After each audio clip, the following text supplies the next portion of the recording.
Welcome to 549 Media. The lights are on, the crowd is loud, and the stage is set for tonight's action. From the opening whistle to the final buzzer, we bring you every drive, every shot, every play that makes the difference. This is where passion meets performance and every moment counts. Grab a snack, sit back, and enjoy your hometown Yellowjackets because the game starts now.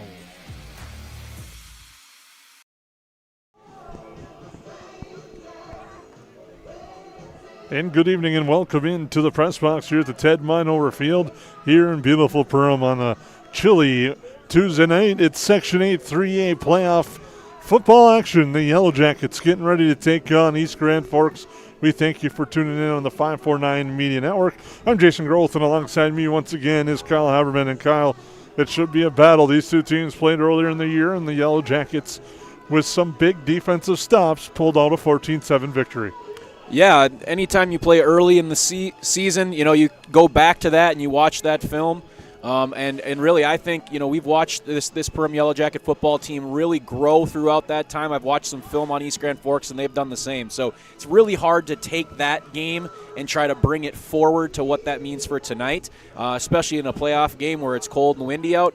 But really, you look a couple weeks ago, the Thief River Falls game, East Grand Forks really took it at Thief River Falls. We were in a tightly contested game with them. So I certainly think this is really a toss-up game here tonight. I think the weather's going to play a factor in regards to the passing game. It's going to be who can establish the run on both sides of the football, and then also who can, the cliche thing, who can limit turnovers. So I'm incredibly excited to be here again with you, Growth, and I think we're in for a really, really tightly contested game tonight. Section 8 3A, the winner of this one will head to DGF on Saturday night at 6 o'clock as the Rebels earn the bye. They will have a chance to sit at home and take in this broadcast or make the trek over and watch and see who they're going to play on Saturday.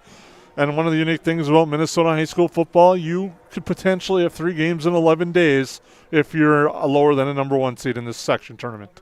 Yeah, there's a major advantage to playing well throughout the season to get that bye. I mean, you look at a team like DGF, which really does what they do well, and nothing like what kind of East Grand Forks does or what Perham does. And so if you happen to win this game to then have to go to their place and deal with how they do their running game, how they run their line and their splits and move guys, and you're supposed to go there and figure that out in a couple of days, it's very, very difficult. So it's an advantage to play well, but at this time of year, you just never know, and you find different ways to win, and you can maybe get a play here, play there, get a couple turnovers, you never know. We've seen it too often where we've seen upsets. So the only way you do that is finding a way to win tonight, and that's why it should be a fun one.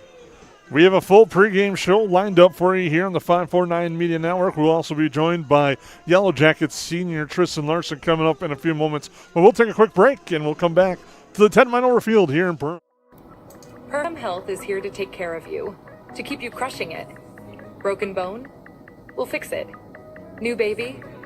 We'll deliver. We've heard that. And yes, we can help. From life's big moments to the annoyingly sick ones, our providers have the expertise and compassion to handle it all. Perham Health, so you can keep on hitting it.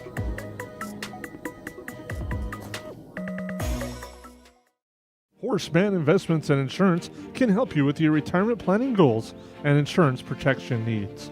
Kyle Van Dyke and his team provides educated retirement solutions, wealth management strategies, inheritance and legacy planning, and personalized auto, homeowners, and life insurance protection plans. We are here for your lifelong financial wellness. To set up an appointment, call Kyle Van Dyke at 218-236-6665 or email at kyle.vandyke@horseman.com. We take pride in what we send out. When you open a bag of licorice, you want that licorice to look good, you want that licorice to taste good. We work for you. We take pride in what we're making and what we are offering. It is so important to me. I do thank KLM from the bottom of my heart that they believe you and your family is important.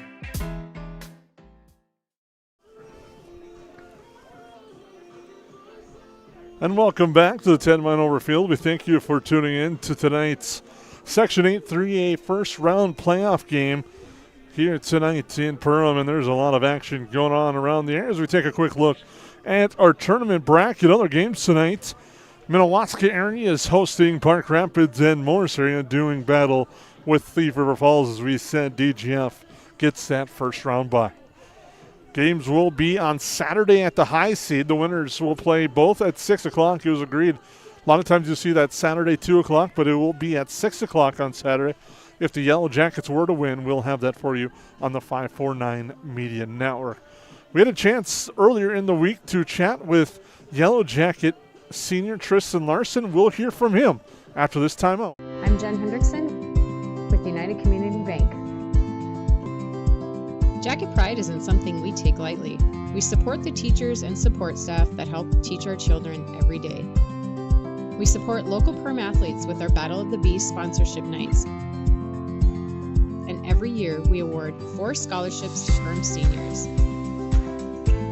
Yellow Jackets are my team, and United Community Bank is my bank.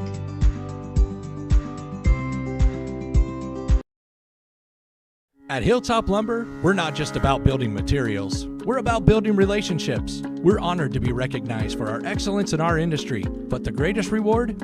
It's the trust we built with our customers. It's not just about providing quality materials. It's about building strong relationships. We're proud to be a part of the communities we serve, working with you to bring your vision to life. Because at Hilltop Lumber, success is measured by the partnerships we create and the homes, businesses, and dreams we help build together. Hilltop Lumber, where we help plan, supply, and deliver dreams. McCall Construction is the Lakes area full-service construction management company, offering a truly personalized experience. From dream homes to commercial spaces, McCall Construction focuses on putting you first with experience value engineering that delivers on your vision and surpasses your expectations. Whether you already have a plan or you're just getting started, give them a call. McCall Construction will make the entire process so much easier. Call them at 218-346-7070 or check them out on Facebook. Hello and welcome back to the 549 Media pregame show. I'm now joined by Yellow Jacket senior Tristan Larson, getting ready for a playoff battle tonight with East Grand Forks. First of all, your thoughts on that? Coming into it, I'm pretty excited. They're a team that likes to come out, and if in the first 6 minutes they think they can bully you, they're going to bully you the entire game. But if we show up and play hot and play to our potential, I know that it's going to be a good game. You guys are coming off a regular season home victory over Thief River Falls that had a lot of ebbs and flows in it. What was it like to get the W in that one? Honestly, that one had me a little nervously wrecked in game. Couldn't think straight. That one got to me mentally. It's always good to come out with a W, no matter how ugly it is. A win's still a win. So it's always that next play mentality. Kind of got to put the bad things behind you and focus on the good and take away what we did well against in that game, and then come out and capitalize on that even better in the next game. Defensively has been a strong point for your squad this year. How important is that going to be against East Grand Forks? And what does it say about your group of guys on that defensive side of the ball and the way you guys battle? Definitely stopping the run game is going to be a huge thing today. Obviously, the weather's not ideal, not the perfect weather that you want to play football in, but it's still jacket weather. So defensively, we got to stop that run. They're going to take their shots every once in a while. The QB and his brother, they're twin brothers, so those two are pretty well connected. They know he can throw it up and he'll catch it, so they got a pretty close bond. It's just keying in on that stuff and getting your reads, and at the end of the day, playing downhill and playing some football. Against in that first game against them, you guys had some key defensive stands late in the game to help you preserve the victory. What can you take away from the first game with East Grand Forks that you might be able to take away going into the second one, and how did it feel kind of getting that victory the way it did there? Definitely our defense showed up. That was one of the best defensive games we've played all year. That's first time in a long, long time that we've shown up and played more physical than East Grand Forks, and those goal line stops were definitely crucial in winning that game. So it's just getting the guys hyped up. Definitely we know what they like to run. Obviously that was week 2, and they've changed up some of their stuff, but everybody dived into film this weekend, getting some reads. They got this empty look they like to come out in. They like running these slip screens and these bubble screens, so it's just keying in on that stuff. They like to hide number 22 behind the line and then send them out on motion into empty. So it's just keying in on those things, getting your reads, and then going from there, making a play. Being assignment sharp, how important is that for you guys tonight? Definitely the most crucial Well, it's life or death now. It's you win, you go on, or you lose, you're done for the season. So definitely playing to your full potential and like capitalizing on perfection. Like we've had a lot of D&D time, a lot of stuff to work on individual position groups and just getting your reads all year long. And so it's kind of falling back on your training and knowing that at the end of the day, letting instincts kick in and just going at it. Offensively, it seems like you guys are starting to click a little bit more as the season wears on. Definitely. Definitely getting Gavin back has been a huge thing. Barnesville, we started out this new flex formation, and it's been going good for us. We're going to continue to keep trying to capitalize on that and bringing back a run game. Over the last couple of years, we've kind of gotten away from it. We started taking more and more shots, and it's just not a way we like to play football. We like to ground and pound it a little bit, take our shots when we can. But establishing a run game has been a huge, huge thing for us. As a senior, what does it mean to wear that Yellow Jacket jersey? Honestly, it's a huge thing for me. It's a lot of pride. A lot of blood, sweat, tears has gone into wearing the pride for your hometown. There's nothing better than after winning a game or even losing, just being able to know, like, hey, I did this for my town. I gave it my all. And having some of that Perham pride that you can fall back on. The community is so close that it's a great feeling, just being prideful. What's the camaraderie like amongst you and your teammates? Brotherhood has been a huge one this year. Over the last couple of years, we got away from being a close-knit family. We got more to the individual. It's me before the team, my personal stats. And this year, we've definitely fallen back on, hey, we're here together. We're as a team. Like, it doesn't matter who's got the ball when or who's making the play when, just as long as we're making the play and winning together at the end of the night. All right, Tristan, anything else you'd like to add all before tonight's game? I'm excited. It's going to be a good one. All right. Thank you very much. And that's Yellow Jacket senior Tristan Larson right here on the 549 Media Pregame Show. Hey, it's Tucker again. Did you know?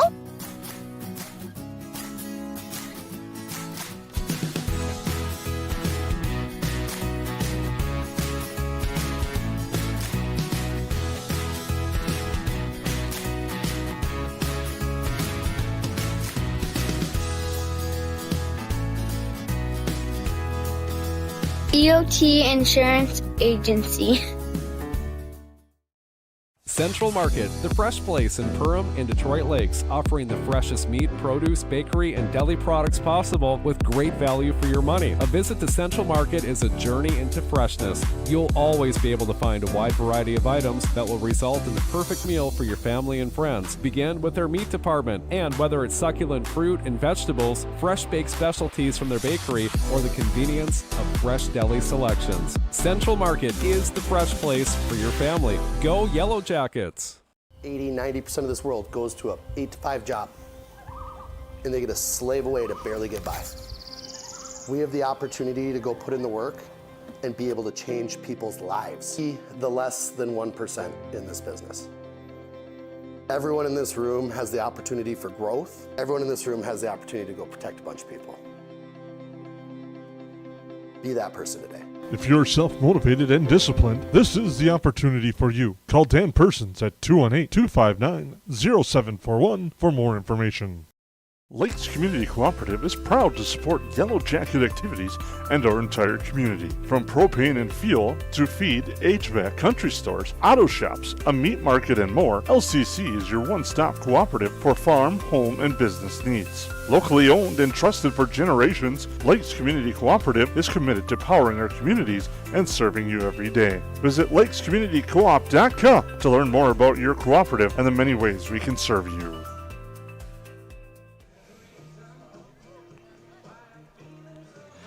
Welcome back to beautiful Ted Meinhover Field as we get ready to go Section 8 3A playoff action here tonight. Both teams still on the field finishing their warm-up routines as we're a few moments away from the start of this contest. And Kyle will take a look here at our starting lineups brought to you by New Horizons Realty. For the Yellow Jackets, when they're on offense from left to right, it's Jack Hexie at left tackle, Jaden Schrupp, the guard. Tegan Schmelz, the center. Lucian Harms at right guard, and Riker Zimmerman, the right tackle. Quarterback again, Tegan Detloff on the year, 798 yards passing, 9 touchdowns, 13 interceptions. In the backfield with him, he has Gavin Griffin, who's rushed for 316 yards and a touchdown. Was absent for a pair of games during this season. Also has Tristan Larson in the backfield, Tate Zacharias, Ty Rooney, and Jaden Borman, the wide receivers. Carson Zeise also, depending on the formation. For the defense for the Yellow Jackets, in the middle is Lucian Harms. On each side of him at the ends, Jack Ixie and Logan Gook. The linebackers, Larson, Ramos, Schmelz, and Rooney. At safety is Gavin Griffin, and the defensive backs, Tate Zacharias, Jaden Borman, and Isaiah Farrell. For the Yellow Jackets, again at 4-4. For East Grand Forks, across the line, it's Evan Van Epps, Xavier Rodriguez, Caden Walsh, Jack Dietz, Trevor Johnson.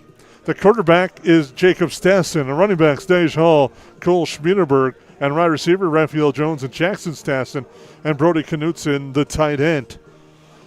Defensively, for the Green Wave at nose is Shane Kajalin. Defensive tackles, Wyatt Courts. Defensive end, Cy Hellman. The linebackers, Brody Knutson, Trayson Van Camp, Cole Schmiederberg, Braden Overgaard. And then Brody Anderson. The three safeties, Jackson Stanson. His corners, Raphael Jones and Dage Hall for East Grand Forks. Those are your starting lineups, brought to you by New Horizons Realty, and expect a lot of changes throughout as both these teams make adjustments and how it plays out. But one thing for the Yellow Jackets that's going to be key is, I think, keeping that connection that we've seen Detlof's kind of found with Jaden Borman and Isaiah Farrell here of late. Yeah, the two young guys that have found different ways to get part of the game. You know, we thought earlier in the season that it was going to be a lot of connection between Detloff and Tate Zacharias, and there has been that. But you've seen Borman coming on as of late, and we've seen a lot of finding a way to get the ball in Isaiah Farrell's hands. So look for that offensively. Defensively, we certainly have to key on Hall and then the Stassen boys. Those are they're kind of their three horses in some capacity are going to have the ball in their hands. And if we can, you know, like we did the first time around, hold, you know, bend not break, and find ways to, you know, keep the running back from making big plays, that's going to be the key tonight. Yellow Jackets and the Green Wave here tonight. We thank you for tuning in. Hope you're enjoying our coverage of tonight's Section 8 3A first round contest semifinals. Again, Saturday night at 6 o'clock. If the Yellow Jackets advance, we'll have it for you on the 549 Media Network. But touch on it a little bit, you know, the old story, turnovers. But here with the wind, the way it's blowing, it's controlling the football, how you elect to go against and to attack, because you're not going to try to throw a lot of passes into this strong wind that's blowing across from our backs across the field. And again, the Yellow Jackets won the toss. They have deferred their option to the second half, so we'll get a look at East Grand Forks right away on offense. Yeah, you know, it's more of a crosswind, and I actually think the wind has I mean, it's still blowing, but it's not as crazy as it was midday, which is typically the case. And so, you know, we always kind of make a bigger deal of that. Sometimes that actually can open it up. You know, you just got to figure out what it's going to happen early. It's nice we're kicking off, you know, kind of see how it goes. You get that kind of sense of it. And I really think that when we've started on defense and we've kind of, as Tristan Larson said, really nice in the pregame, you know, we had the advantage physically early. We actually, for the first time in a long time, were out physical East Grand Forks in that first game. We got to do that again in order to have a chance. The Yellow Jackets in their last 10 meetings with the Green Wave are 6-4. Overall, since 2006, 19-7 against the Green Wave with a 4-2 mark in the playoffs. However, unfortunately, the last time these two teams played in the playoffs, it was East Grand Forks pulling off a 24-21 victory over the Yellow Jackets in October of 2022. In that game, the Yellow Jackets fell behind early, rallied back, just ran out of time and suffering that 3-point loss. But the Yellow Jackets hoping they can repeat from September 5th, or August 5th, September 5th, when they picked up a 14-7 victory over East Grand Forks. Yeah, we're going to find out early. You know, I think the biggest sense that I'd like to see is right away, when we've been at our strongest, we kick that football off, we come flying off the ball. Our line's really making a push and establishing that we're going to be the aggressors tonight. Both teams being introduced right now, and they're being introduced as a team. The Green Wave now will take their charge out to midfield. The Yellow Jackets in just a second as well will be following suit with their introduction. And then we'll take a quick break, come back, and have the kickoff here in just a few minutes right here on the 549 Media Network. Again, we'd like to thank everyone for tuning in. Playoff football action. That should be a fun one as now as the Yellowjackets are going to be introduced.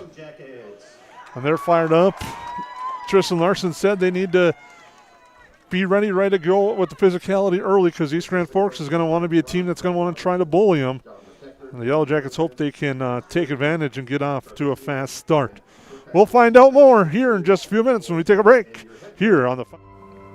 It's not necessary to build your business in Perham, Minnesota to be successful.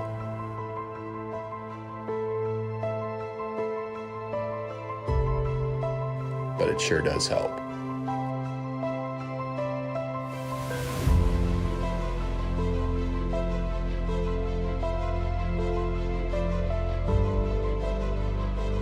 Hammers Construction, your vision, our team.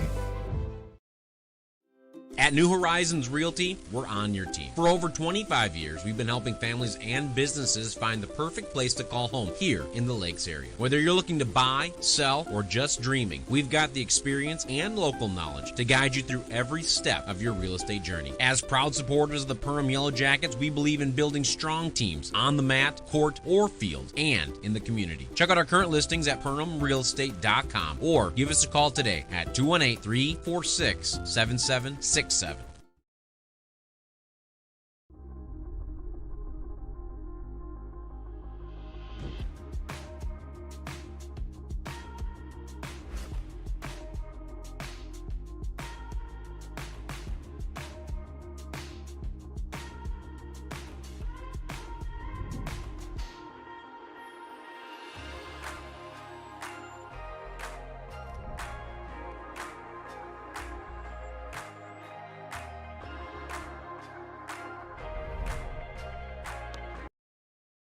They go where you go. They're your wingman. Your, I should get this thing checked out support system. Who knows? They may even be your +1. Or should we say +4? These are your tires. Small town, large city, winter, summer. Every destination and every type of weather. At OK Tire Store and Service, we go the extra mile so you can add some extra miles. See us for tires, preventative maintenance, and more. OKTireInc.com.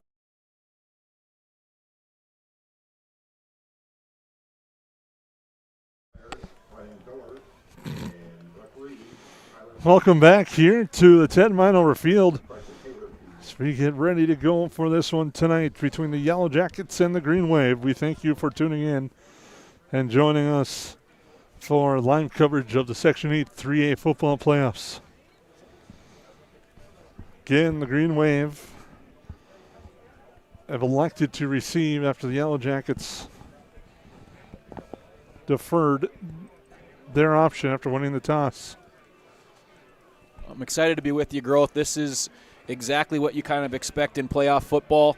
Nice, cold, blistery game. I remember some of these Tuesdays across the last 10, 15 years. We've had all kinds of weather. Sometimes it's been 80, sometimes it's been 20 and sideways sleeting. So we're kind of right in between tonight. It might play a little bit of a factor, but I think by the time you get to this side of the season and you lose and you're done for the season, you're going to give it your all. I'm guessing weather won't be much of a factor besides the freshmen that got to sit there in their coats.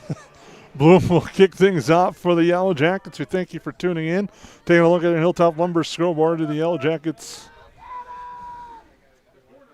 We'll be kicking it off. We thank you again for tuning in. It should be a fun one as Bloom is adjusting the tee and the ball. And it's having struggles with that right now in the early going. This crosswind, it's going to play a role. They're going to have someone come in now, hold it there, and he's saying, I don't need the tee. That's not something you see every day on the opening kick. So I'm surprised the returners from East Grand Forks haven't moved up. They're both still sitting at the 5.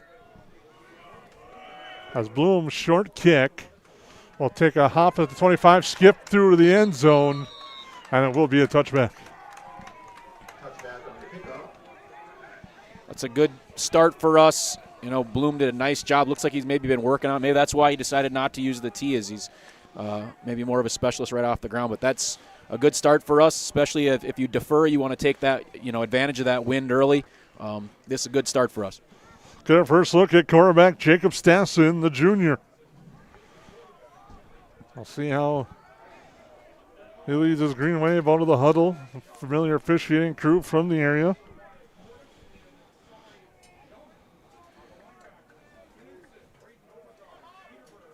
As continue to take their time, get everything set, and they break the huddle, and now we go. One receiver to the near side, one to the right. Stassen working in the pistol. He's going to hand it off right side. Schmiederberg on the carry. Not much there. Ramos with a nice job there, just kind of holding ground, seeing if that defensive lineman can make the play. And once he didn't try to over pursue, just kind of waited. He'll give up the 3-yard gain there to not allow for the big play. So, you'd like to see that tackle in the backfield, but still, nice job limiting it. Under in the gun, Stassen.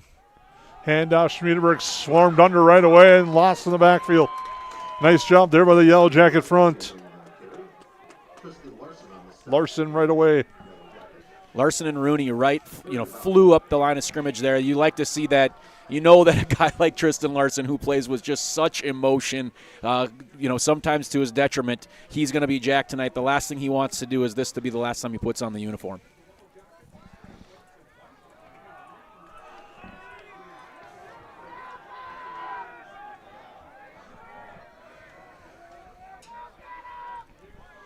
Stassen now on the gun, looking things over. Rolls to his right, plants, now comes back near side. Looks to fire across to the near side. It's complete. He finds Jackson Stassen. It's going to be a first down for the Green Wave. Yeah, that's the one we have to limit growth. He looks for his brother a lot, especially as things break down. High snap there. He found a way to hold on to it, and we just didn't get enough pressure on it. And if you give him enough time, he's going to find his brother out there. In that case, he just really stood there and waited for his opportunity before the ball to come. Apologize for the error on the game clock. Having technical difficulties with that. We'll have to do it verbally. In the gun, Stassen hands it off. That's Schmiederberg straight ahead, straight up to the 34, and he gets swarmed under there by a host of Yellow Jackets. In there right away was Griffin. I think you're going to see us really stack the box here with the wind kind of on our side.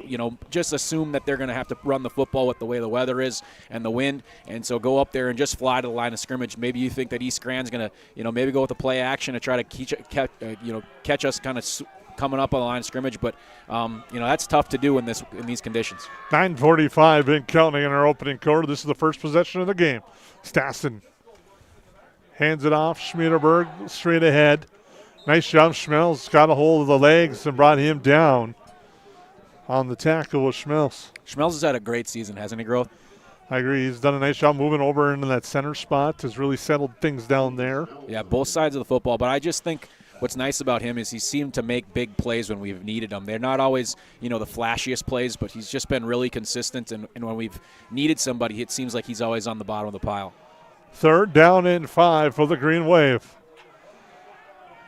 Going with that final formation with Stassen in the pistol. Movement on the front. And now you can see the hand pointing right away. That's going to be a false start, and that will back it up. Make it 3rd and 10 for the Green Wave, and you expect them to go to the air again here. Yeah, and you certainly are happier when it's a 3rd and 10, 3rd and 11 from the air, and instead of that 3rd and 5. 3rd and 5, you just have so many different options of what you're looking for defensively. Here you can kind of establish your defense and be a little bit more base. Jackson Stassen, the receiver to look for here on the near side at the 30. Jacob Stassen, the gun's got Schmiederberg to his left. Looking left, fires left, pass incomplete, in and out of the hands of Jackson Stassen. He was looking upfield before he secured that football. Yeah, you saw Borman give him just a ton of space, saying, hey, we'll give you that 4 or 5 yard gain. I'm going to come up and make a tackle. And it would have been an interesting, kind of one-on-one there, but instead he just doesn't find a way to make the catch. Griffin back to receive the punt. Schmiederberg, the kicker. They sent a man in motion. Schmiederberg with a nice boot to the far side, trying to keep it away from Griffin. Takes a bounce into Griffin. Now he scoops it up at the 40. and is driven out of bounds around the 45-yard line. So that's where the Yellow Jackets will set up shop when we come. Ace is the place with the helpful hardware, folks. Why would you wander around a warehouse store looking for paint when you could just swing by your neighborhood Ace? In addition to Ace's award-winning service, we have top-rated paint brands. Plus, our color matching technology allows us to match any color. So stop wandering and start painting. Head to your neighborhood Ace today. Hi, this is Mallory Stotterell and Erica Saylor from Lakes Ace Hardware. You can expect expert help for your next project at Lakes Ace Hardware right here. First play for the Yellow Jackets, a handoff straight ahead, and now a late flag coming in.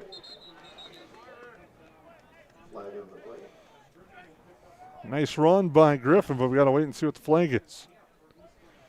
I think we're going to have Lucian Harms was just late on his block. He was just trying to finish his block, but it was quite a bit after the ball carrier had went to the ground. But that's a tough one, right? He's not paying attention to where the ball's at. He's just told to finish his block, and the guy just kind of fell over and did like a cartwheel and made it look a little bit worse than it was. But you got to always be careful. But we know, if you watch the Vikings game, sometimes linemen can get called for things that they don't do. And we're going to go there already. And coming to the line will be the Yellow Jacket quarterback, Jetloff, in the pistol. He's going to hand it off.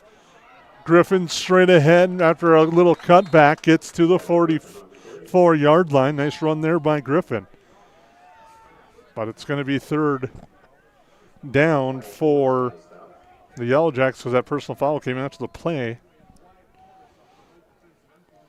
Like to think. Sorry, Kyle, go ahead. No, you like both those last runs. You really feel good about. Without the penalty, you feel good about the line of scrimmage, and really a big hole open up at both times for Griffin, and he had all kinds of options. If he can get that much space, he's certainly going to break one out later. Three to the top of the screen for the Yellow Jackets. Deloff's going to roll that way. Pumps, fires, pass complete. Cross midfield, short of the first down. A nice pitch and catch there for the Yellow Jackets, as it's Isaiah Farrell on the reception. It's going to be fourth down. We'll see if the Yellow Jackets elect to go for it on 4th and 5 here early first quarter. This is their first possession of the game with 7 minutes to go. On your Hilltop Lumber scoreboard, we thank you for tuning in, and now the Yellow Jackets are looking like they're going to go and punt.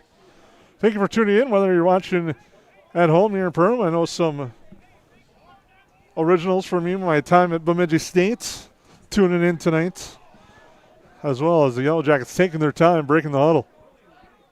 Yeah, you saw the coaching staff really looked at each other for a while and said, is this one we want to go for? But I think with the way that we deferred to kick it back, I think it's the right decision. Bloom gets it away. It'll be caught there at the 11.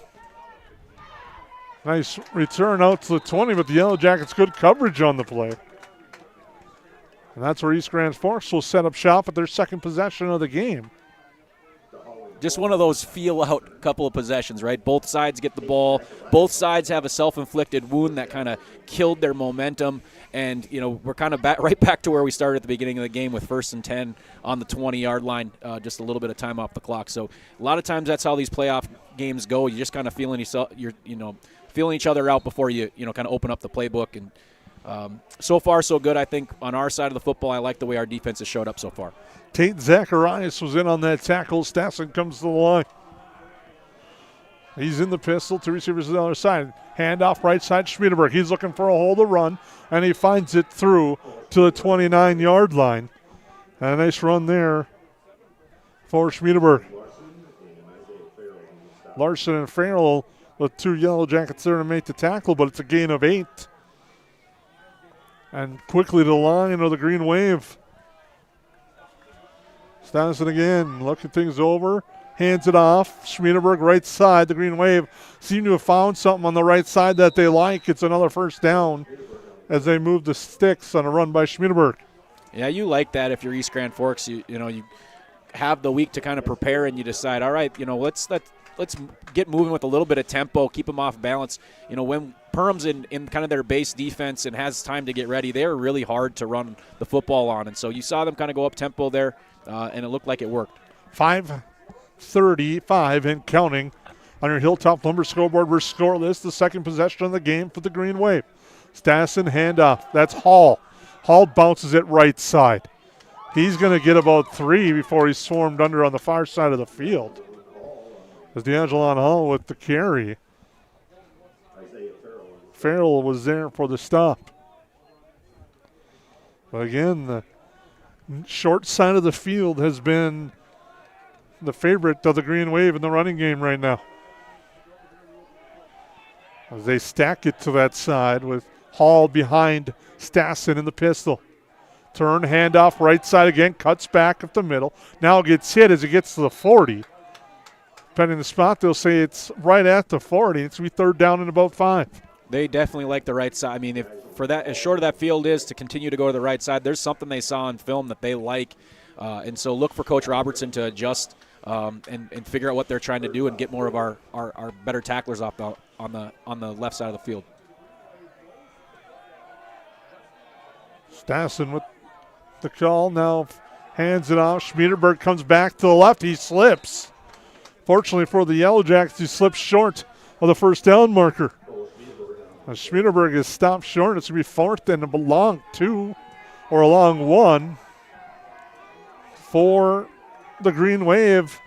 And the Yellow Jackets played field position and the win. Now it looks like Green Wave are going to go for it here on 4th down and an early big play here with under 4 to go in our opening quarter. Look for maybe a hard count here to try to get us off sides. If not, they've been getting 2-3 yards. Why not try it? High snap. Schmiederberg keeps it, just gets forward before he's brought down by Ramos, and it's going to be a first down. Hat tip there to Stassen on the high snap. He was able to hold that down. It looked like for a second he was going to try to pull it out on the zone read, but he gave it to Schmiederberg and he powered forward for the first down. Something that I think there's a team you were talking about earlier would have liked to do a little bit on Sundays on 4th and short is give it to your big running back, but instead we threw it 49 times. Handoff, Schmiederberg, right side, another cut there. Gets met by Griffin where he swung under down at the 47. You saw us do this last week where we saw something that we liked and we stuck with it for a majority of the game. You're seeing East Grand Forks is just kind of unapologetic in what they're going right off that right tackle or right guard and just going with that same action, knowing that they feel like they can get 4 yards per carry at least. Second down.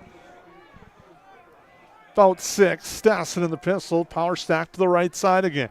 Schmiederberg now jumps, cuts to the left, crosses midfield, where he's finally brought down there. Making the tackle inside was Logan Gook. That's me 3rd and short again.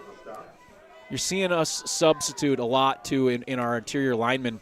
There's Shrupp went in there for Exie for a little bit. Now you got the young fellow in there. They definitely are, trying some different things as we know this game is going to be a game won or lost on the ground.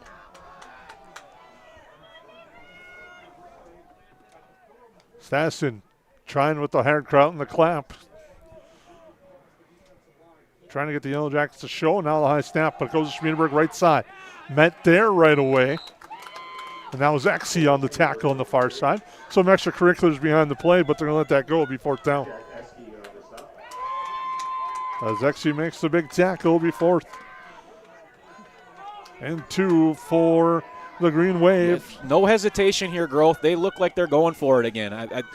They must, there's zero thought process of what they're looking at. They went right to the line of scrimmage ready to go. 1:45 to go in our opening quarter. We're still scoreless. 4th down here for the Green Wave. Stassen with it now. Right side, Schmiederberg, first down and more. He plows through, finally gets wrapped up by Isaiah Farrell, but it's enough for a Green Wave first down as they move the chains with 1:30 to go. And if you're a player, you really like that. Maybe that was said pregame. If it's 4th and 2 or 4th and 3 and we're close to midfield, we're going for it, guys, because I believe in you. And they just definitely have that sense when they got, 3rd and there was no hesitation, and they really blew off the line of scrimmage there. Definitely looks like something they talked about earlier. Green Wave back to the line. Stassen gets his hand off Hall, bobbled it, kept it through, ran forward. Got across the 40. And it'll be 2nd down, but a nice positive gain. Even bobbling the football did Hall. That is one of those things when you're going to go with this approach too. You're going to have they're doing a nice job of this long, drawn-out drive, but they've had a high snap that luckily went their way, and then in that case the ball looked completely wide open, and he kind of ran into the ball and ended up getting a decent gain out of it. Tristan Larson talked about in the pregame show, wouldn't be surprised to see if they elect to go for a shot play. It's a high snap. Stosson is going to get sacked. Tristan Larson there. Tristan Larson breaks through after the high snap to Stosson. And it's going to be 3rd and long. A big play there by the Yellow Jacket defense.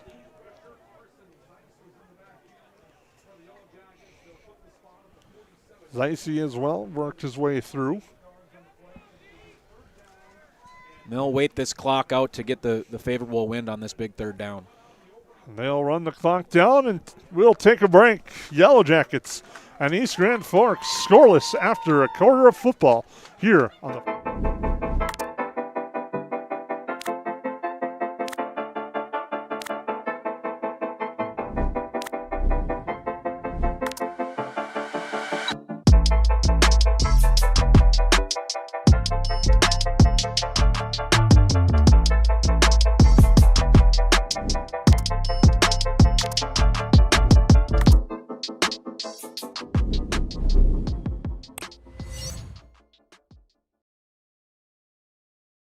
Since 1955, Esser Plumbing and Heating has been keeping homes and businesses comfortable across the Lakes area. From residential and commercial new construction to plumbing and HVAC service, our skilled technicians bring knowledge, experience, and a friendly smile to every job. When comfort matters, trust the team your neighbors have counted on for generations. Call 877-882-4822 or visit EsserPlumbingandHeating.com.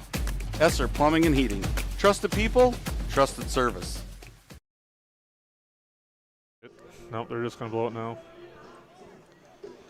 Well, welcome back here to Ted Meinhover Field. A quick moving first quarter. The Yellow Jackets and the Green Waves switch sides. We get ready for a big 3rd down here coming up. This, play like this, and you have time to talk about it. That's where you can be a little bit unique in what your formation can be and what you're looking for. You have just such amount of time to go through it with each player. 2 receivers to the left side. Stasson's going to roll that way. Looking for some room. Now he's going to take off and run once he saw the opening. Gets back to the original line of scrimmage. Getting chased there by Johnny Ramos. They were looking to go deep there. That was their plan, but great coverage on the back end by Jaden Borman. And then, as the whole game has been so far, Tristan Larson is somewhere. In that case, he doesn't get the sack, but he pushes him, from getting himself comfortable with the throw. And then Gavin Griffin came flying up the tackle to put it at 4th and 10. Griffin back. He'll be at about the 15 as he backs up. Make it about the 13. Schmiederberg to punt. Good snap. Schmiederberg gets the kick away. It's a nice kick, but it's going to take a Yellow Jacket roll into the end zone, and the Yellow Jackets will have the touchback. Have you ever seen that before, where the gunner was literally next to our stands? He was right next to the – I don't know if he was trying to sneak where we would maybe not see him, and then maybe he comes in motion and they fake, but I've never seen him go that wide. Maybe something to look for in the future. I don't know. Maybe he just got excited and went all the way out there. He wanted to talk to somebody. Could be something like that, or the way, the Yellow Jackets or something they see on tape with the Yellow Jacket punt coverage. I mean, they've been susceptible to punt fakes throughout the year. Deloff, pitch out right side. Stiff arm there to the far side, but not much room for Zeise on the pitch, and the Yellow Jackets lose about 4 as the Green Wave came in waves at the Yellow Jacket front. Watching film growth this week, up front, East Grand can be moved. They really can, and you saw that especially against DGF, where they just were kind of outmatched. But when it gets to the edges, they've got some guys that can fly around, and you definitely saw that. That was blown up before it even started. 2nd and 14 about for the Yellow Jackets, approaching 10.5. On your Hilltop Lumber scoreboard, we're scoreless. Yellow Jacks move a man in motion to the near side. Handoff there, but that play is read right away. The Green Wave just won the battle at the line. There was nowhere Zeiss, you could go, but there's a late flag on the far sideline. And I believe it's going to be on the Yellow Jackets just by looking at the down player on the far side, or it could be one of those sideline warnings. We'll see what it is. Or maybe both guys are just going to get – there's just been a lot of after-the-play infighting here. Maybe they're –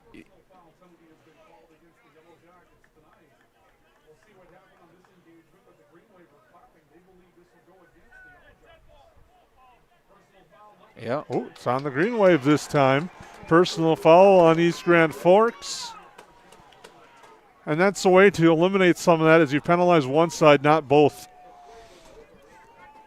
Yeah, both now have one of those, and hopefully both coaching staffs say, hey, we love that it's playoff football, you want to finish what you're doing, but you got to kind of watch it. And something must have happened there, because it looked like it was just kind of both guys, but we might have missed it just because we were looking at the flag once it was thrown.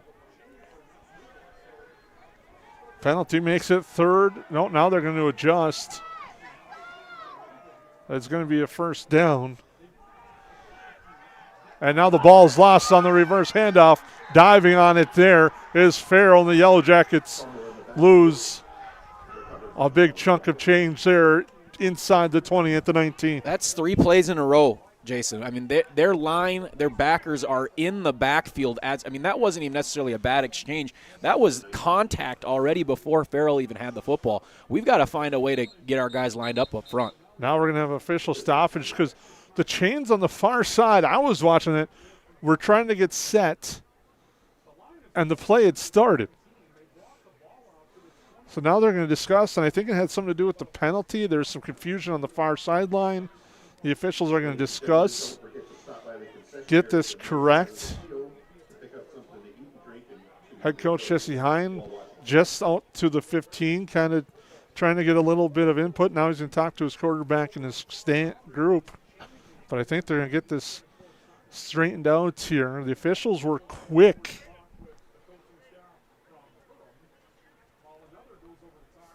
So both officials are talking to both coaches on the far side and the near side. So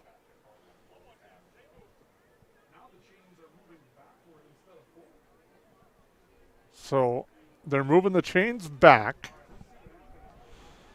Fortunately, we don't have a mic on the officials to figure out what's going on. The play's going to stand, I think. So the ball is now at the 20, but it's fourth down. So that was third down on the penalty. It wasn't a first down, so it shouldn't have changed. Oh, that changes everything in what you're calling, though, Growth. You expected it to be first down, and so you went with that play call. Certainly it would have probably been different if it was third. East Grand Forks was looking like they wanted a timeout. Low snap, kick is off. It's a short one. That's going to take a green wave bounce, and it's going to be at the 29. A lot of confusion, and it ends up being a break for the green wave overall on a short punt on a low snap. It'll be 1st and 10, East Grand Forks inside the 30. That's, that goes up back to that umpire. The umpire's got to hold that football until it's figured out on the sidelines. I think they just kind of hoped they figured it out, and we hiked the football thinking it was first down, and that really ended up being costly. So now it's 1st and 10 for the Green Wave at the 29, and the Yellow Jacket defense will be put to the test right away here now in the second quarter with 9:30 to go. Stassen. Schmiedeberg avoids one tackle, takes some contact, and is brought down at the 25. Griffin and Ramos amongst others in there. Yeah, a couple of slow-moving Yellow Jackets getting up there.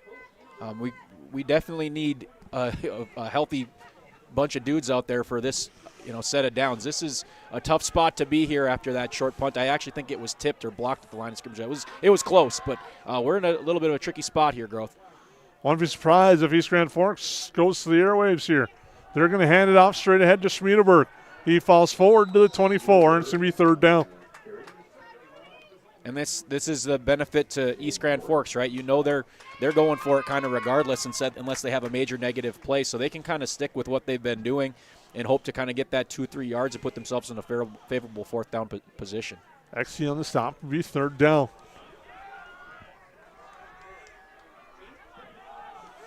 Stassen taking a look. Schmiedeberg deep behind him.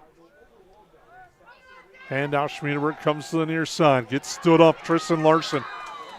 Nice battle there between two guys that play the same style of football, and Larson gets Schmiedeberg down. It's 4th down. That's a great call. That's a great call. They both play very similar, and you've seen both of them come flying tonight and really be playmakers on both sides of the football. But, man, as Tristan Larson started off hot. A big 4th down here for the Green Wave. 7:50 to go in the second quarter. Stassen has Schmiedeberg behind him. And now we have a timeout. Timeout called by the Green Wave. We'll take a break, come back. Let's see. Yes, garbage is gross, but here at Steve's Sanitation, we are your trash experts with experience to back it up. At Steve's Sanitation, we know how to schedule your trash pickups without missing a beat, and we have been doing it for over 30 years in Perham and the Lakes area. Steve's Sanitation has been voted the best garbage service in the Lakes area since 2019. With 30 dedicated employees, we're here to take care of your trash. For more information, call us at 218-346-4834 or visit our website at stevesanitation.com. Thank you and for your help. It makes a difference. Welcome back here. Big 4th down coming up for the Green Wave out of this timeout. Coach's staff for the Yellow Jackets kind of talking things over a little bit. I think we're trying to find out exactly what kind of happened still a little bit. Coach Hines a very, very friendly. He's a elementary teacher, big friendly dude, but I certainly wouldn't want to be on the wrong side of if he had something to say. 4th down for the Green Wave. One receiver to the left, one to the right. And now a flag, there's movement. Yeah, receiver on the wide side tried to get a head start, and he lowered down before he took off, and that's a big, big penalty. And East Grant's had 2 of these now in these big spots. So it's going to be 4th and 10 at the 29. And it looks like they might try a long field goal. Or maybe they're going to go with a different route because Schmiedeberg is normally their punter. But number 7's coming out with looks like the kicker's tee, and that is the case. So they're going to try a long field goal. I would go with my base defense here. I wouldn't try to necessarily block this. If he can make it, good for him. Be a 46-yard ball spotted at the 36.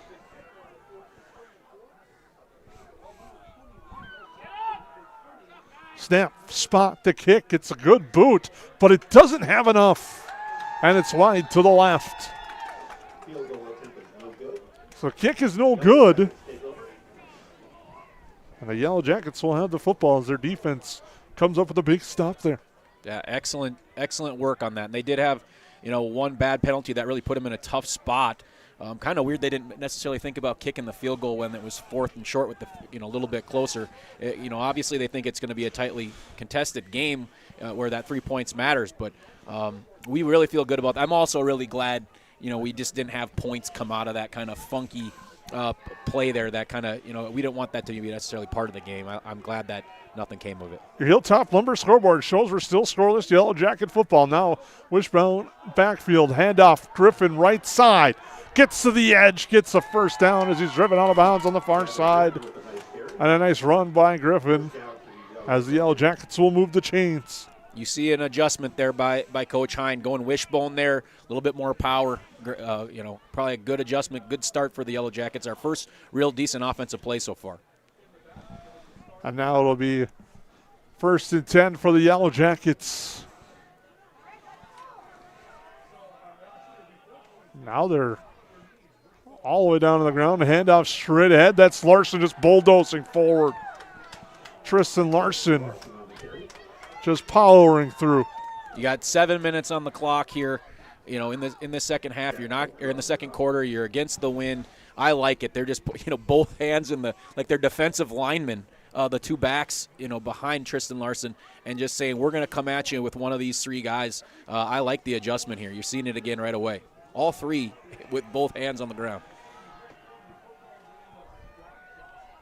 Handoff, Griffin right side. The Green Wave line pushed back, but it's enough for a first down for Gavin Griffin and the Yellow Jackets. Yellow Jacket first down.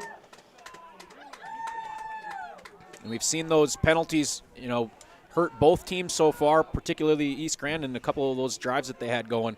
We need to make sure if we're going to continue to do this that we, are shored up all the way through. And that's been one of our strengths lately these last 3-4 games is we haven't had a ton of those procedural penalties. Handoff again, this time to the left side. Nice cut back up the middle and a good run there. Well, that was Dicey on the carry and a nice run for him. It's going to be close to a first. You're right on the line, Jason. What do you got here? I think he's short. No, he's not. That was quick. Well, he slid down short. But good thing our sideline wasn't.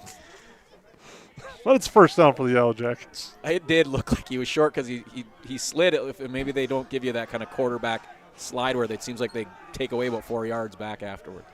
My calls aren't as on point as they were last week. Handoff, Larson read right away. And that he is swarmed under. Getting through quickly there was Caden Walsh.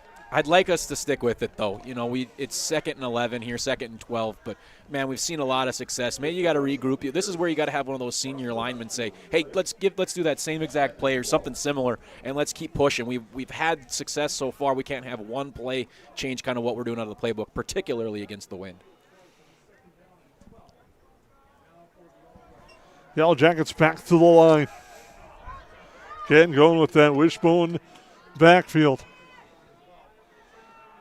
It's Griffin on the right side. He's got some room. Breaks free. He's got a first down into Green Wave's territory at the 30. You call the Kyle stick with it, and the Yellow Jackets did. And Griffin picks up the big run for a first down. What you like to see, too, is towards the end of that run, he absolutely covered the ball with both hands. He looked like he maybe was going to try to spring and make it all the way, but you got to know that that's what those safeties and those corners are going to do is to try to knock that thing out of there. 1st and 10 for the Yellow Jackets. Handoff straight ahead. Now they just push the pile forward. That was Larson on the carry. And you're seeing the linebackers start to creep up when it comes to East Grand. So, I'm sure that the coaching staff's seeing that as well. So now maybe you can, we've been very successful in our screen game this year. Maybe if we, you don't want to be careful putting the ball in the air, but if they keep creeping up those linebackers, it might be time to try something like that. Getting back in this full house, they've had a lot of success so far. Handoff, Griffin cuts back up the middle. Now bounces it outside. And finally gets brought down. It's going to be 3rd down for the Yellow Jackets.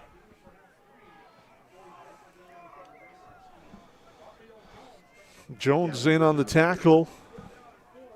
It'll be 3rd and 4 for the Yellow Jackets. Clock at 4:10. And running here in the opening half. We're scoreless. Most successful drive of the game for the Yellow Jackets right now. Yellow Jacket backs seem to be deeper this time in the snap. Handoff, Griffin cuts up the middle. Comes back to the near side. The Yellow Jackets are pointing for a first down. We'll wait for the official spot, and it is a first down for the Yellow Jackets. I am done making calls on spots and first downs. I'll wait for the White Hats. And he makes it there. It's 1st and 10 for the Yellow Jackets. 3:40 to go. Just outside the red zone at the 21-yard line. Just a great drive so far, and multiple guys making plays. But credit to our offensive line who are really opening up holes for our running backs. Delhoff now looking to throw. Fires the pass near side, complete. Griffin on the near side gets down to about the 15, where he's finally brought down there. In on that tackle is Jezreel Jones. And what you do there, Growth, is you do that quick, really easy pitch and catch to the outside, and it's really just about setting up your running game again. You're just trying to keep them honest. You've been kind of just telling them, here's what we're going to do, and they just kept creeping up. Now that outside backer has to at least think about that again and might just keep a little bit of hesitation, allowing for something to break loose in the running game again. So great call. Larson, I think, got it, but I think Detloff may have tried to pull it out. Larson did. It just didn't have time for him to make that decision. We've seen that happen a couple of times. I think he wanted to, but by the time that he had that decision, there was already a green wave on top of him. 3rd and 3. How do you say that? How do you call them the green wave? Do you? How do you? I'm not sure how you work that. It's just natural. Okay, I'll figure that out. We talk about that in the pregame. We have a timeout, and we'll take it with them. Since 1980, more families have trusted Jack Chivers Realty than anyone else in the Lakes area. I'm Blake Olson, the owner of Jack Chivers Realty. Our dedicated agents have a deep understanding of the area. We live here, and our kids go to school here. Let us find the perfect home for you and your family, or lean on our knowledge and marketing to sell your home. Find out how Chivers delivers right here in Perham. Reach out today and start packing. JackChiversRealty.com.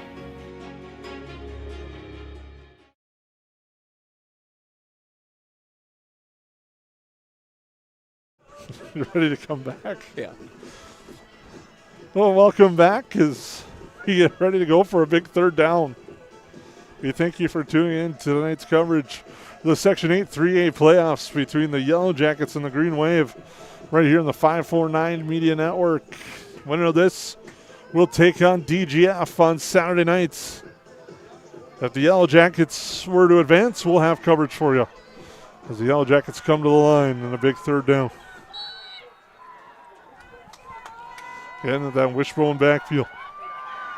Movement on the left side, and that will give the Yellow Jackets a 1st down as Detloff with the hard count.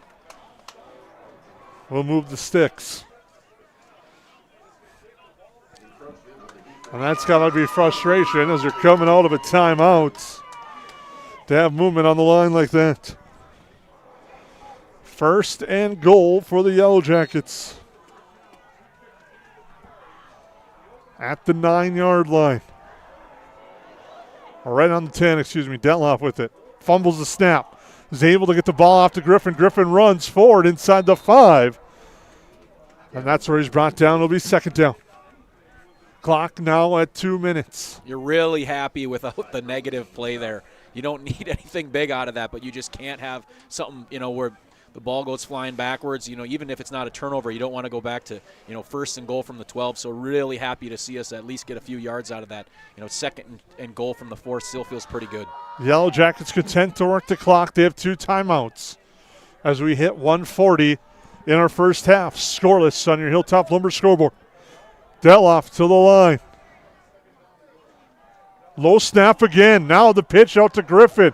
Griffin to the corner. He is in. Touchdown, Yellow Jackets. Gavin Griffin on the 5-yard run.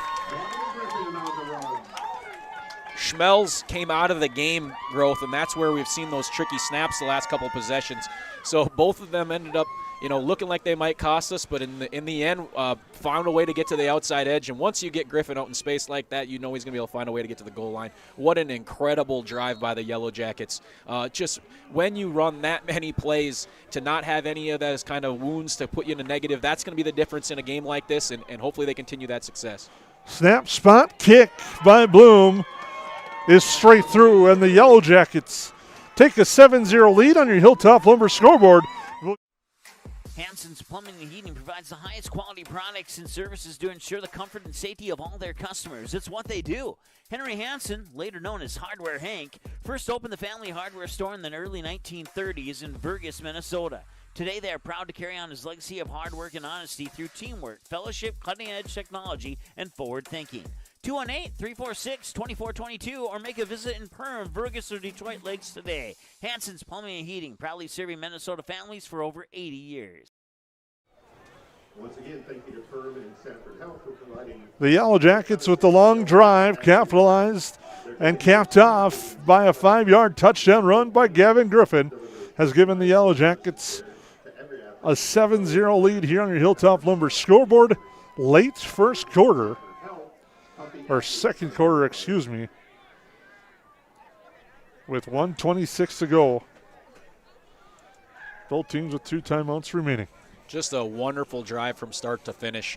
Found different ways to, I like the coaching adjustment and going to that wishbone with just a lot of power, and then, finding different ways to get guys involved. But overall, just a wonderful drive.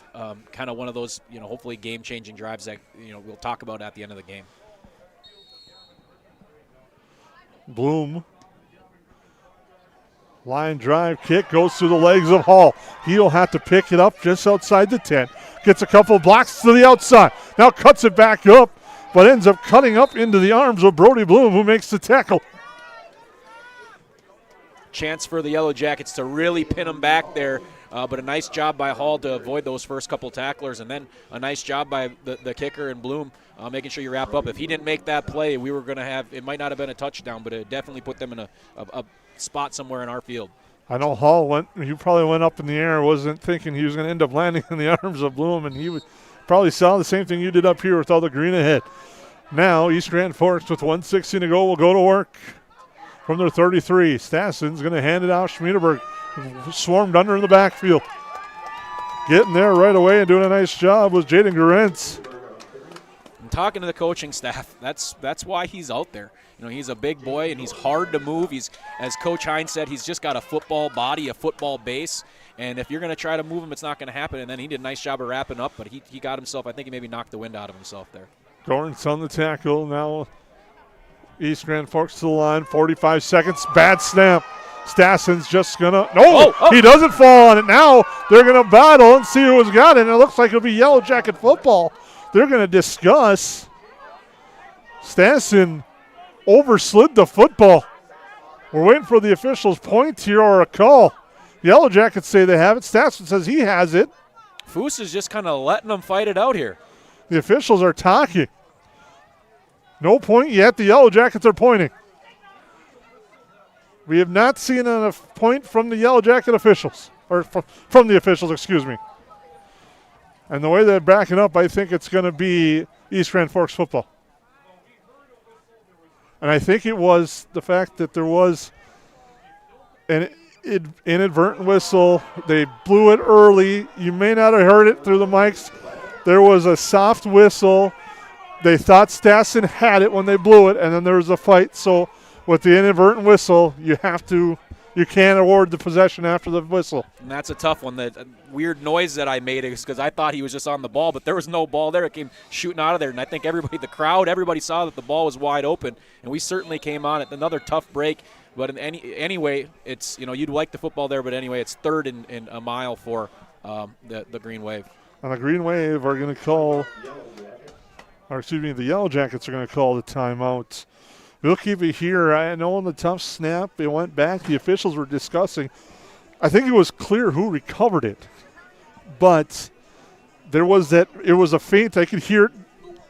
It was a feint attempt at a whistle, and you got to honor that. And it was, I think you just assumed that Stassen was going to fall on it. And he slipped, and the ball just came loose. And then there was a scrum for the football. And they're probably saying that he had, there was no Yellow Jacket around him, and he was kind of on the football. And then by the time a Yellow Jacket showed up, that's when the thing came shooting out of there. I mean, that's, I guess, the only excuse I can come up with for him right now.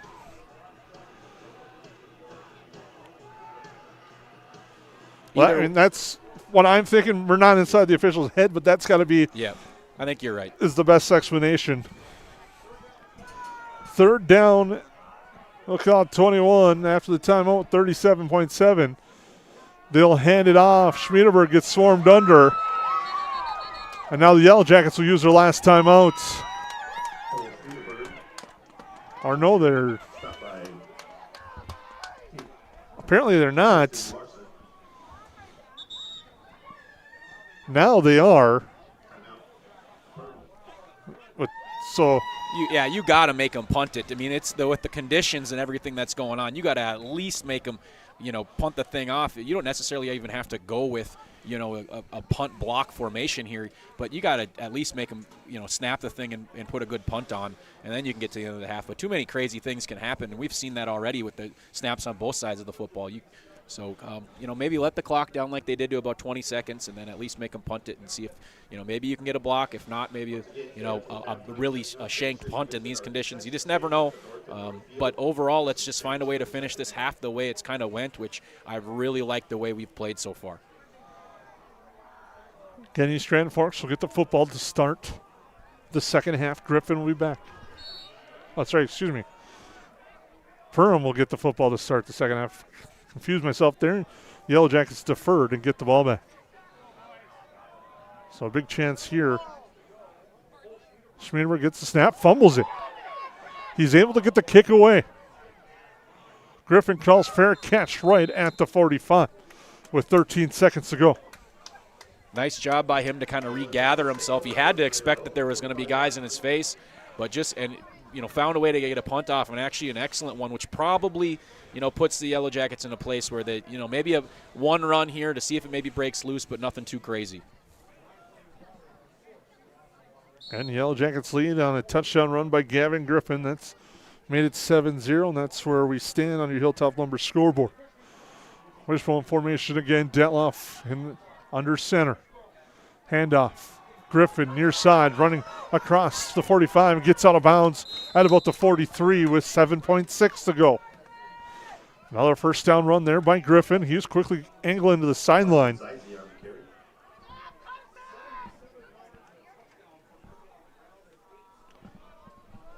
Yeah, look for us.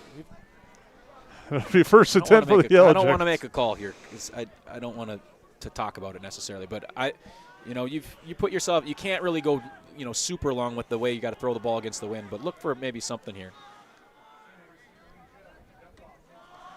Handoff. This is Zeising, and now he takes a hit out of bounds. 3.2 seconds to go. I like that. You take your 7-8 yards and get out of bounds, and now you put yourself in at least a spot to have a little bit longer of a conversation. Second down for the Yellow Jackets. 3.2 to go. Ball at the 33, at the 32. It'll be interesting to see where they line up Gavin Griffin. We've seen different times. They got some skill guys out there right now. Detloff in the gun, empty. Two receivers near, three to the far side. Detloff is going to roll to his right, pressure coming. He's going to take off. He's going to fire downfield. The pass is intercepted. It's picked off. That's Hall. He breaks a couple of tackles and is finally brought down at the 43-yard line. And that will be the end of the first half as it ends with a nice touchdown saving tackle.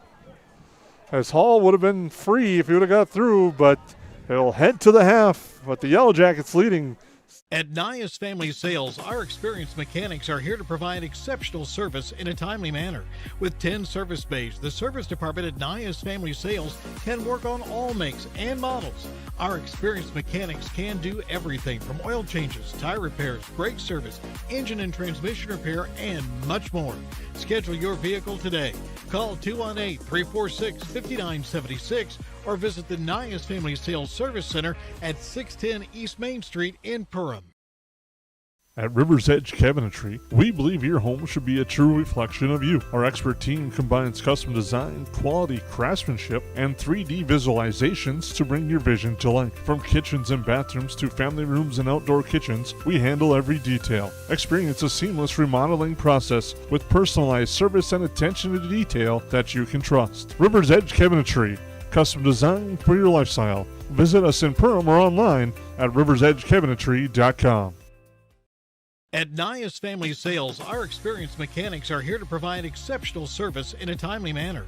With 10 service bays, the service department at Nias Family Sales can work on all makes and models. Our experienced mechanics can do everything from oil changes, tire repairs, brake service, engine and transmission repair, and much more. Schedule your vehicle today.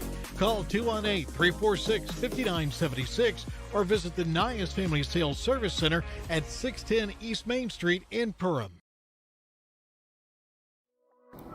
Perham Health is here to take care of you, to keep you crushing it. Broken bone? We'll fix it. New baby? We'll deliver. We've heard that. And yes, we can help. From life's big moments to the annoyingly sick ones, our providers have the expertise and compassion to handle it all. Perham Health, so you can keep on hitting it.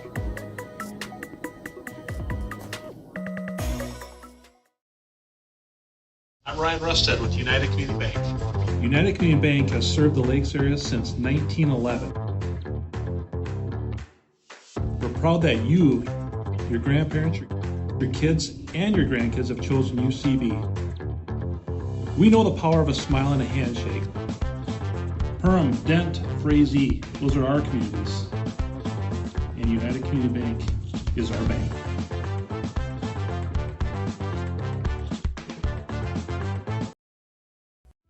It's something new every day, some different stuff to do. It's not the same monotonous thing over and over again. Everybody works together, everybody knows everybody, you know, we all get along just well. It's just a great company to work with. It's like a big family here. It's just everybody gets along with everybody and everybody clicks. Everybody just helps everybody out. And it's a pretty awesome job to have.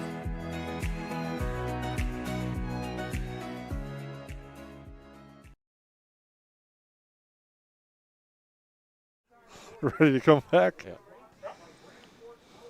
Welcome back here to the Ted Meinhover Field. We're at halftime. The Yellowjackets leading by a score of 7-0 on your Hilltop Lumber scoreboard, and it was a good first half for the Yellowjackets scoreboard-wise. Overall, the game had a lot of action, just not a lot of scoring. Yeah, I mean, I think if you're the Yellowjackets, I mean, we've talked about it a lot. This is how this game was going to go. One way or the other is going to be tight, 7-0 somebody. So you're happy if you're the guy that kicked off and you're up 7-0 and you're getting the ball coming out of the half. So with that, maybe one less possession. So overall, I thought, really similar in how both teams played. I thought both teams really offensively were able to move the ball. We had one bad penalty that kind of killed one of our drives, and then I think East Grand had a couple. They had favorable field position and put themselves in a spot to have to try a 46-yard field goal instead of being able to kind of get close to the drive. And instead of them getting that, they missed the field goal. We drive it down the field really with our best drive, one of our best drives of the season, and then finish it off. With the made extra point, that just puts us in a great position. But overall, a really fun half of football, a very fast half of football. But overall, I'd be very, very happy if I was the Yellow Jacket coaching staff. Scores from around the area in Section 8 3A right now at the end of the first half, just like this one. Thief River Falls leads Morris area, Shekinah, Alberta by a score of 14-0 at Big Cat Stadium in Morris. And the other score in Section 8 3A, Minnewaska area, up on Park Rapids area by a score of 21-0. That's the scores going on right now in 8 3A. There's a lot of action going on throughout the area tonight. Pelican Rapids up big on Crookston 49-0 in the second quarter. Staples Motley all over Wadena Deer Creek. That's in the second quarter. That's 46-0. Hawley leads Warroad 19-13. Barnesville over Roseau 32-8. Those are teams that were also a part of our Mid-Northwest North Conference. It's some of the scores there. And across the board, there's not too much. Breckenridge up on New York Mills 28-6. And those are some of the scores from the area here tonight. We'll take a break, come back. Your halftime show rolls on. We'll talk a little bit about tomorrow night's volleyball game and much more and get you set up for the rest of the week ahead here on the 549 Media Network. We'll be back.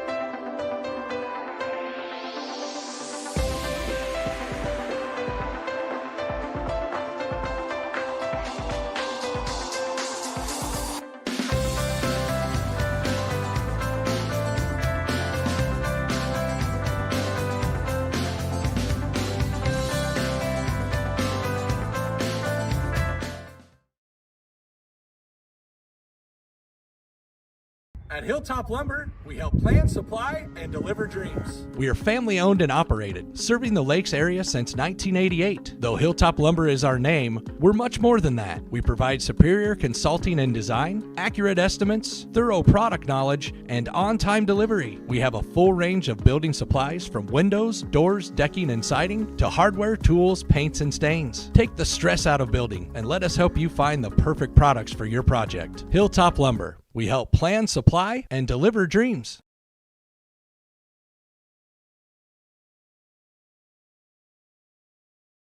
Picture this, brand new floors that make your home feel brand new. At Interiors by Winkles in Perham, flooring isn't just what we do, it's all we do. For over 35 years, our family-owned showroom has helped homeowners find the perfect carpet, hardwood, vinyl, or tile. We handle it all. Design ideas, detailed estimates, and expert installation, so you can enjoy the results, not the stress. Interiors by Winkles, where flooring meets expertise. Visit interiorsbywinkles.com to start today.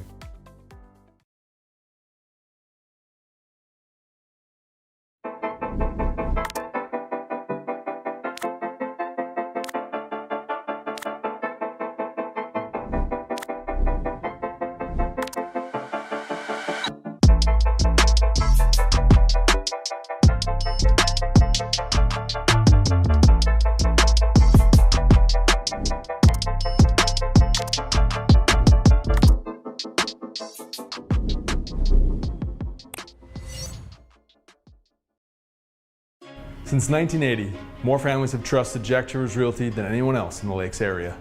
I'm Blake Olson, the owner of Jack Chivers Realty. Our dedicated agents have a deep understanding of the area. We live here, and our kids go to school here. Let us find the perfect home for you and your family, or lean on our knowledge and marketing to sell your home. Find out how Chivers delivers right here in Perham. Reach out today and start packing. JackChiversRealty.com.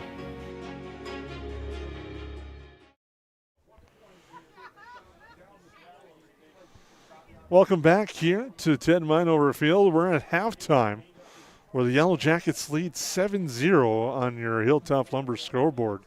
Busy week coming up ahead here on 549 Media Network. Along with this one, we'll have section volleyball action tomorrow night as the Yellow Jackets will be in action at home taking on Crookston. And if they win, they will play on Friday against either Frazee or Railroad. The Yellow Jackets playing some strong volleyball heading into the postseason.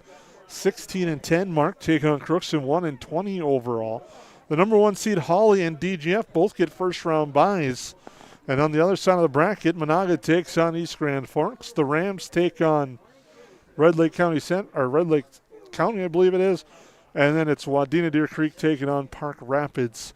Your Section 8 AA volleyball action. We'll have the coverage for you tomorrow night. And if they win, we'll have it for you again on Friday. And make sure to tune in here, 549 Media, for all that as well, as it should be a fun week there, hopefully for Yellow Jacket activities. And then Thursday, the Yellow Jackets senior Kaya Anderson puts her undefeated mark, 28-0, I believe it was, in tennis action at the state tournament, where she will open up at 8 a.m. at the Lifetime Fitness Center in Bloomington. And it should be a fun contest for her. Congratulations to her. I was trying to think off the top of my head the name of her opponent. I know if she were to win, she would face the winner of the number one seed from Mankato East or West in that second round, which begins at noon. The championship semifinal and finals are streamed live on NSPN.TV, but we'll try to keep you up to date as much as we can through PerhamYellowjackets.com on Kaya Anderson's performance and competition at the state meet. Also check out our social media pages as well for that, and best of luck again to Kaya Anderson. Yeah, she's had, anytime you're 28-0 and you're unseeded, you just have no idea how that state tournament's going to go. I believe the opponent she has is 27-1. So, when you get up to the state tournament, you're going to play good competition. But, she's had a fantastic year. Talking to her dad, she's, done a nice job of kind of being a brick wall and very athletic and being able to get to different spots, which if you can do that in tennis and shrink up the court a little bit, you're going to have success. And so very, very proud of her. I know the community's very proud of her, and good luck to her. Also, our Yellow Jacket cross-country running teams will be in action on Thursday in the section championships, looking to stamp their name back into another run at the state tournament. They'll begin running on Thursday in Rocori, and then I believe on Friday the section or the conference swimming meet for the Yellow Jackets will be in action in Park Rapids coming up on Friday. So a very busy week of Yellow Jacket activities, and it's amazing that we're just 2-3 weeks away from the start of winter sports season. Yeah. Oh, man. I need a couple of weeks. I don't want to talk about winter sports quite yet, but it may be kind of tricky. But excited for that. But really, I think what's the coolest part is you look at our volleyball program. I mean, anybody can win that section. That section is wide open, and we've played some pretty good volleyball as of late. I like the way we've played, and some younger girls stepping up. And then obviously our cross-country program is always up there and top in the states.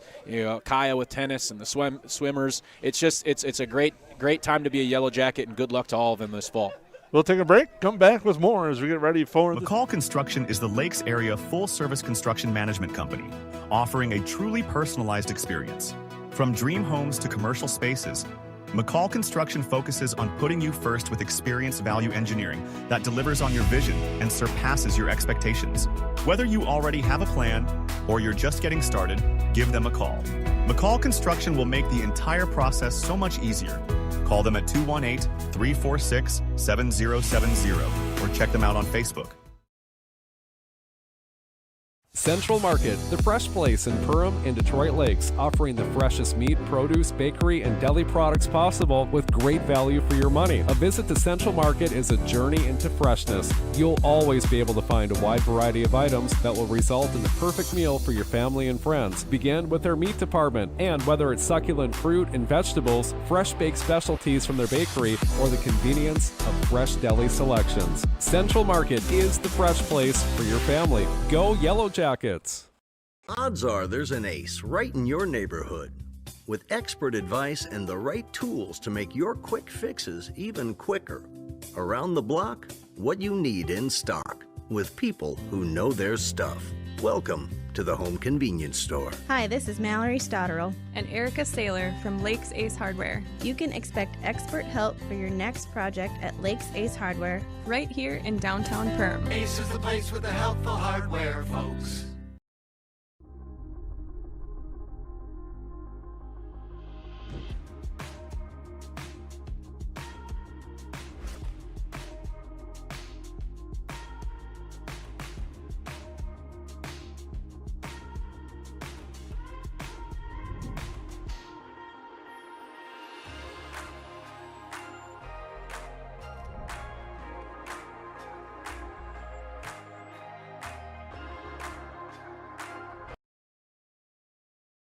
They go where you go.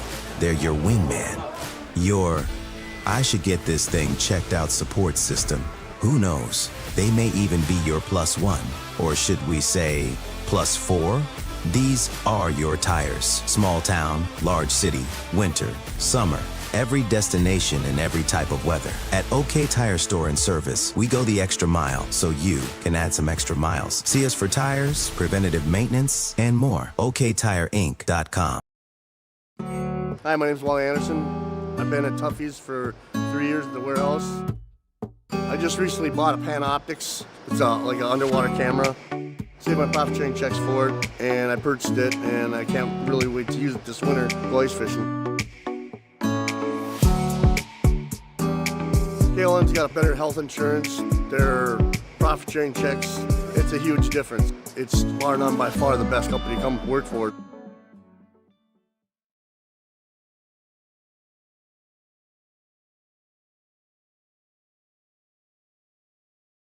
Yeah. Ready? Yep. Welcome back here to the Ted Meinhover Field. The teams are back on the field for my favorite part of halftime, the extended 3 minutes. As we get ready to go for the second half. And well, in this case, it's not the end of the world because both teams took their time coming out of the locker room trying to get as much warmth as possible. So in this, tonight, the extra 3 minutes wasn't the end of the world, but I know it's not necessarily your favorite. I really think, it's. I think we got a lot of football left to play here. We're always high school football. You're always just kind of one big play away from everything changing. You saw that last week, but you feel really, really good with where you're at if you're a Yellow Jacket. But if you're East Grand Forks, you have easy ammo. You're saying, hey, we're in a tight game. It's essentially 0-0. We're one play away from taking the lead, and guys, if you do not find a way to make a play, your football career is over for you seniors. And so, sometimes that can, that kind of tricky little lead, it can be a tough spot to be in. But look for both teams to give it their all and leave it everything out there as we get towards the end of this game. I am all for player safety function. This is my thought on this halftime thing is just put the total time up. It makes sense. And then have people at the doors. But I get it. I see why they need the 3 minutes of stretch. I understand that completely. Yellow Jackets again will get the football to start the second half. One thing that I think we need to focus in on here too is Tegan Schmelz had an ice pack on his head as he ran into the locker room, and I haven't seen him yet. But you saw kind of our offense once he went out those last couple plays. We were able to get a touchdown out of it, but neither one of them were very easy. So we'll have to keep an eye on that. Even if he is good to go, if he's one hit away or if he's got something going on with his eye, you couldn't really tell. But that's definitely a thing. We really hit on him early in the game, both on the defensive end and then just really solidifying the offense at the center position. So we got to keep an eye on that. We probably should have checked on that during halftime, but we'll get an update as fast as we can. And he's getting checked out actually right in front of us right now by our trainer. You can't see it on the camera, but they're checking him out right now, Tegan Schmelz on the sideline with Colton Lehman. I think it's one of those games where you're going to have to grab that helmet from him. Yeah, that's just such a tough spot now because it's just if there's any sort of sign of concussion, and you just don't know. I shouldn't speculate anything because it could be an eyeball, whatever it is. But he's putting his helmet on, so it looks like Colton's the best in the business. So if he's making a call, it's the right call. Yellow Jackets are ready to go. The Green Wave still talking things over with head coach Ryan Kozlowski as they're getting ready to go for the start of the second half here on your Hilltop Lumber scoreboard. It's the Yellow Jackets 7, East Grand Forks 0. 24 minutes to decide who will be playing DGF on Saturday night in the Section 8 3A semifinals.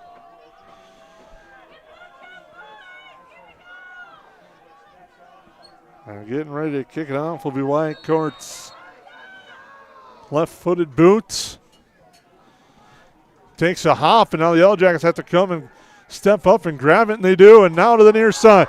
A nice return here. That's Farrell all the way down to the 35 and the 36. Isaiah Farrell on a nice return. Took that hop. It just bounced straight up, and he had to rush to get to the football. And he scooped it up and brought it out across the 35 to the 36, and that's where the Yellow Jackets will set up shop. Definitely makes you nervous as a coach. You're kind of like, run up and get it, find a way to get it. You just don't want that thing floating around. And then he ends up, getting it late and then making a play. So great start, great field position for our guys. And as I'm looking here, it doesn't look like Schmelz is in the game. A wishbone, low snap, I put on the ground and handoff. Not much doing there for Zeise. And he loses a yard. It'll be 2nd and 11 for the Yellow Jackets. Maybe you can take it. Sorry to interrupt there, but maybe you can take advantage of that because you know their coaching staff screaming, "We got to fly off the ball, fly off the ball." Try to take that to your advantage. Like I said earlier, we've ran those screens pretty well. It's tough to try to take a chance. You're up 7-0, but man, they're flying off the ball. Look for us to maybe take advantage. Delhoff loses his footing, but gets the handoff off to Griffin, but the Green Wave right there. Nice job there by the Wave front. Wyatt Cornice was one of the first ones there, and it's 3rd down. So this is a big 3rd down early after the nice return, but the Green Wave defensive front, they made their adjustments, have now stopped the Yellow Jackets 2 plays in a row in this wishbone formation. And now they're going to go back under center. They're going to go the same thing. Nope, they're going to go I form. The two receivers to the far side. Deloff gets a snap. He's going to roll that way. Looks, pumps. Now fires a pass. It's incomplete. So a quick 3 and outs. There's definitely some confusion there. Borman didn't really know where he was supposed to be. He ends up just kind of running an out route. He actually was open, and even on as they go back there, kind of got shoulders up going, what was the play call there? So I think he might have had him early with the throw, but I like that Hines being positive as they come out of there. You know, don't point fingers. We're going to be fine. We'll get an opportunity to make a play here after make a stop. Hall will be back at his 32-yard line. Bloom gets a nice kick off, a high kick. Hall's going to let it bounce, and it takes a Green Wave bounce. Checks up at the 36. So the Green Wave will have the football, 1st and 10. We'll see what they come up with out of the halftime. Nice kick by Bloom, just didn't take the right hop, and the Green Wave certainly have a fire. You hear in their bench, they seem louder than they were at the beginning of the game. You know, as you start to get towards these final moments of the season. So we got to find a way to match their intensity. It could be a quick score if we don't. Stassen in the pistol. Hands it off. That's Schmiedeberg right side. He gets another 5, just lowers his shoulder, and the Green Wave going right back to what has worked for them early in the first half. Yeah, it's not like they didn't have success. I mean, they had success moving the ball. They just had a couple of false starts that put them in a bad spot. So, and then a couple of bad snaps. So they know what they can. I'm sure they're hitting on that during the halftime. Is they can keep going with this push, but they definitely have that movement to the right side. Look for that again as they continue to push. Jones, the receiver to the near side. Stassen in the gun. Schmiedeberg behind him. In the pistol. As Stassen looks things over. Yellowjackets 3-down linemen look like they're going to bring pressure. They do. Hand out Schmiedeberg. Schmiedeberg cuts to the right side, drives forward. Ran right at the pressure. They are going to give the early indication of moving the chains. It's going to be a 1st down. Actually on the tackle. The Yellowjacket faithful thought they might have been a little early on moving that chain. But it's a 1st down for the Green Wave to the 47-yard line. Stassen, handoff. Schmiedeberg swarmed under right away. Larson there again. Those two have met each other quite a bit tonight. Griffin was there as well. It's going to be 2nd down. Well, and that's what it takes, too. You got to try to tip the scales back. Every half kind of takes on its own entity, and in order to kind of get it back to what it was before, somebody's got to step up and make a play. And throughout this season, that's been Tristan Larson, and that was a lot of contact that happened right at the line of scrimmage. And so great job by him to put them in a little bit more 2nd and long. 8:40 and counting, 3rd quarter. Yellowjackets by 7 on the Hilltop Lumber scoreboard. Handoff Schmiedeberg cuts back, gets into the Yellowjackets secondary, crosses midfield, and he's brought down at the 49. So it gets him back within the chains a little bit. It's going to be 3rd and 6.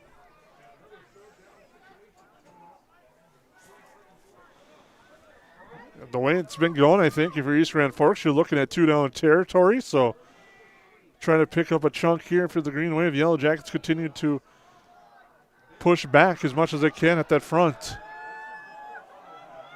And the Yellowjackets with 3-down linemen.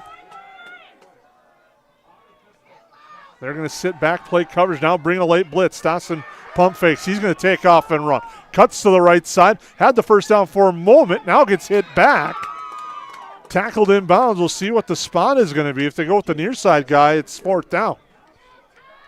Yeah, I think he almost had it, and then he started to kind of continue to push and move the forward push. So they end up, getting. It's going to be 4th and a long one here, but that really was a coverage play there. They were looking to go deep there, and our corner, I think it was Jaden Borman, kind of saw it coming, and he looked to make the throw, and then he realized it wasn't the right decision, and so he tucked it and was able to make a good play. But big play coming up here early in the 2nd half. Ty Rooney and Tate Zacharias on the big tackle. Stassen there, 4th down.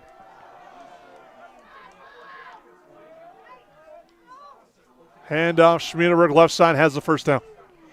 And he's just going to plow forward and get down to the 40 or the 41, and they'll move the chains once again. This drive seems to be reminiscent of the one that was in the first half, but for East Grand Forks, it ended up short. Third quarter, 6:49 and counting. Green Wave with their first possession of the second half. The Yellow Jackets stalled, went 3 and out after a nice return by Isaiah Farrell. Handoff Schmiedeberg. Lowers his shoulder, plows forward across the 40 before he's finally brought down. A couple of late flags. We'll see which side this goes on. Okay, one behind and one near behind the quarterback, so we'll see.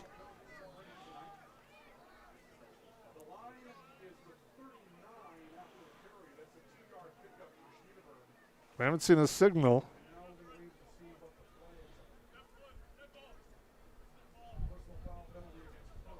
Personal foul on the Yellow Jackets.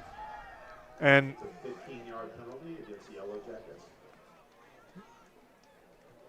Was that an ejection? I think that he's ejected. Definitely, Taylor Foose definitely went with the ejection call on Jack Exey. I don't know if they're, kind of Tristan Larson's kind of talking about him swinging his arm or what was there, but there's going to be some discussion here as anytime you eject a senior on a playoff game, it better be right.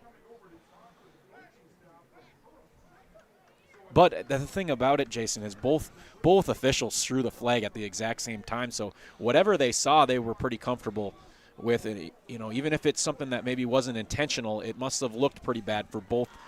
Sometimes if it's one guy throws it, but both the back judge and the umpire saw it and threw it right at him. So that's a tough spot to put our guys in. We've already down Tegan Schmelz, and now you take out Exey. Our offense and defensive line is going to have to find a way here in this second half. Dawson back in the gun. Or in the pistol, excuse me. Handoff goes to Hall, right side. As they trying to go to the side with Exey out. Gets tackled there. It's going to be second down. I don't know. Was it his second one? Is that maybe what the call is? Because I think the first one might have been on him as well early in the first half. I'm not sure. I'll have to get clarification later. It's second down now. And again, where we're at, we couldn't see what actually happened because of the way the pile was. We were blocked off, saw the officials called. Like you said, though, Kyle, both officials on each side of the field threw the flag. Stossen on second down. Hall again on the handoff straight ahead. Plows forward. That pile continues to move. Nice second effort there by Hall. So it'll be third down. And about 5 as Larson makes the tackle. 3rd and 5. Ball at the 20 for the Green Wave, looking to try to even the score with a touchdown and an extra point here in the third quarter as we approach the 5-minute mark. With Coach Robertson just packing and adding linemen to the line of scrimmage, they're kind of begging you to throw the football, and they just have not done that besides a couple of plays. Stassen, handoff Hall. Bulls forward. It's going to be close. It's going to be 4th and short. Zize had a chance at a great play in the backfield and just wasn't able to wrap him up, which is going to make this very manageable here for East Grand Forks. 4th and 2 for the Green Wave. On your Hilltop Lumber scoreboard, the Yellow Jackets lead 7-0, but the Green Wave are driving. Come on, defense. Stassen in the pistol. Gets a snap, looks, fires right side, pass complete. Stassen to Stassen, first down, Green Wave.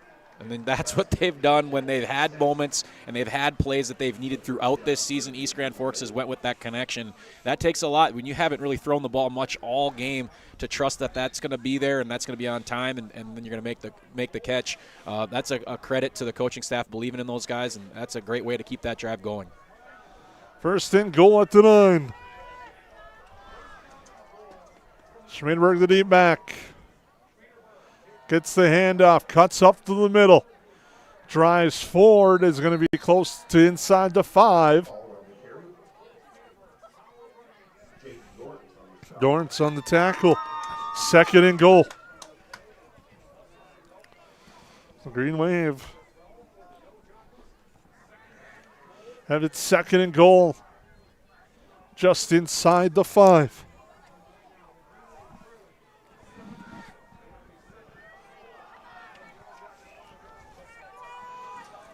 Stassen. Schmiedenberg, flag on the play. Schmiedenberg doesn't get there and gets driven back. We got our first hold of the game. Holding on the Green Wave.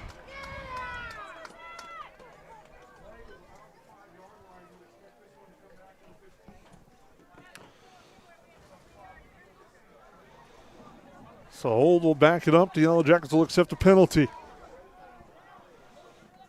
And that's been their trouble in both drives that they've had in the red zone, is they've had a penalty, and then that's put them in a spot, where they're maybe looking to go outside of their playbook, and that's where they've had rough snaps. And so big penalty there for East Grand Forks, and now you just got to find a way to keep them in front of you here for 3 plays. Stassen with Hall, the deep back now. He's going to hand it off. Hall trying to lower the shoulder, gets to the 10. I really think you're going to see the brother connection here. They've had success with it, even if it's not a long taking route. I think you're going to look to him to get to him the ball quick, because he is a strong kid once he catches it as well in a one-on-one with the corner. So look for that here. I would be shocked if they don't in the next 2 plays. And Hall hobbles off. So that's going to slow down the backfield a little bit as they take a look at him on the far sideline. Stossing in the play. Brings it to the huddle with 2:35 and counting here in the third quarter. It's 3rd and goal for the Green Wave at about the 10. Right at the 10. Stossen to the top. Jones here to the near side. And now we have a flag and a timeout. Timeout called by the Green Wave.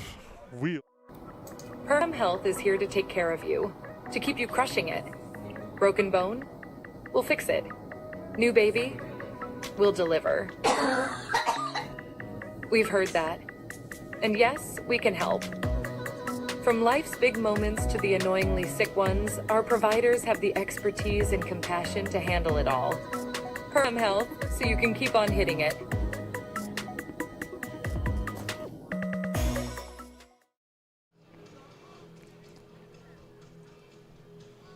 Well, welcome back. Big series of plays coming up here for the Green Wave out of the timeout. It'll be 3rd down and goal from the 10.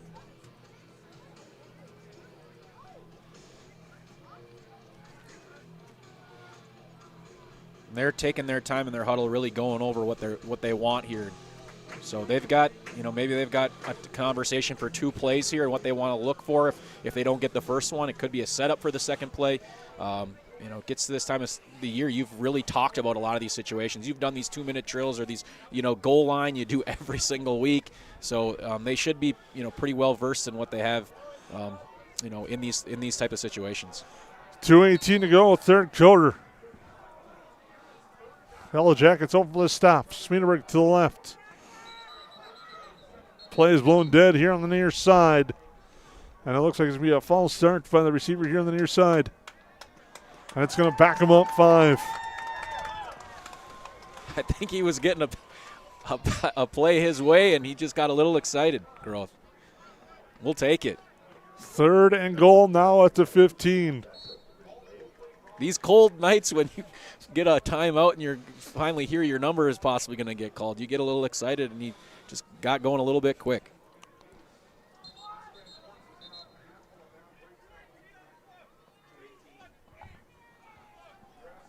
Foose wants 1 second added to the clock.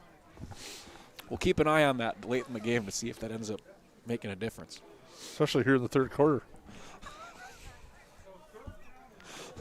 3rd and the goal. Stassen with Schmiedenberg to his left. Stassen gets a snap, drops back, looks left, rolls, Now looks to plant, and now is trying to go back the other way. There's a flag there. And another one. And a hat.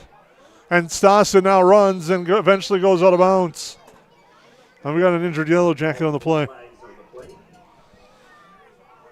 As the training staff will come to tend to the Yellow Jacket that's down.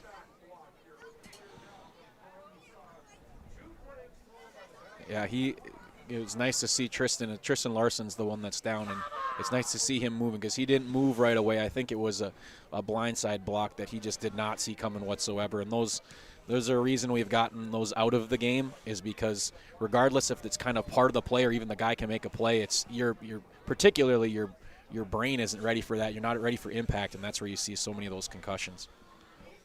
We will take a quick timeout and come back here.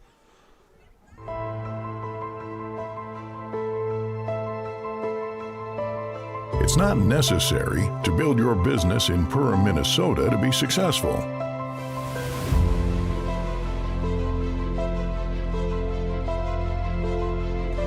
But it sure does help.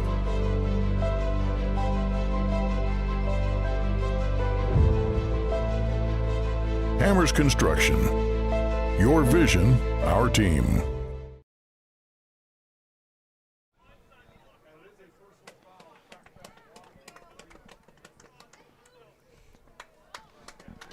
Well, welcome back here. The penalty is the blindside block that we talked about. So that the Yellow Jackets are going to accept a penalty. But most importantly, Tristan Larson was able to get up, walk off on his own. It's going to be 3rd and goal for the Green Wave. Yeah, there's fans that did not like that blindside block for obvious reasons. But, that's a tough one because you sometimes maybe want to take the down, especially with the loss of the way the play ended. But at the same time, field position, you have no problem with it being 3rd and goal from 30. Stassen looking to throw, steps up. Pressure comes. Now he breaks free, gets across the near side. He's at the 20, gets a block there, drives forward all the way down to the 14, and it'll be 4th and goal from the 14. Yeah, you could see we just kind of went, zone coverage, move guys back, almost an umbrella type of look, which allows for some of those plays. He just did a nice job of extending it as much as he could, but I like the way our corners didn't try to come up and fly and make a tackle. They just kind of waited for a gang of Yellow Jackets to be able to hold them off, and it's still, you'd feel really good if it's 4th and goal from the 15. You just don't like giving up the big play there to give them a little bit of hope. And this is still, I think it's just for us, we got to find a way to get in the backfield early to get him uncomfortable, because he does really have a nice arm if he's got time. Jones and Jackson Stassen are to the right. Schmidenberg to the right. And now a flag on the play.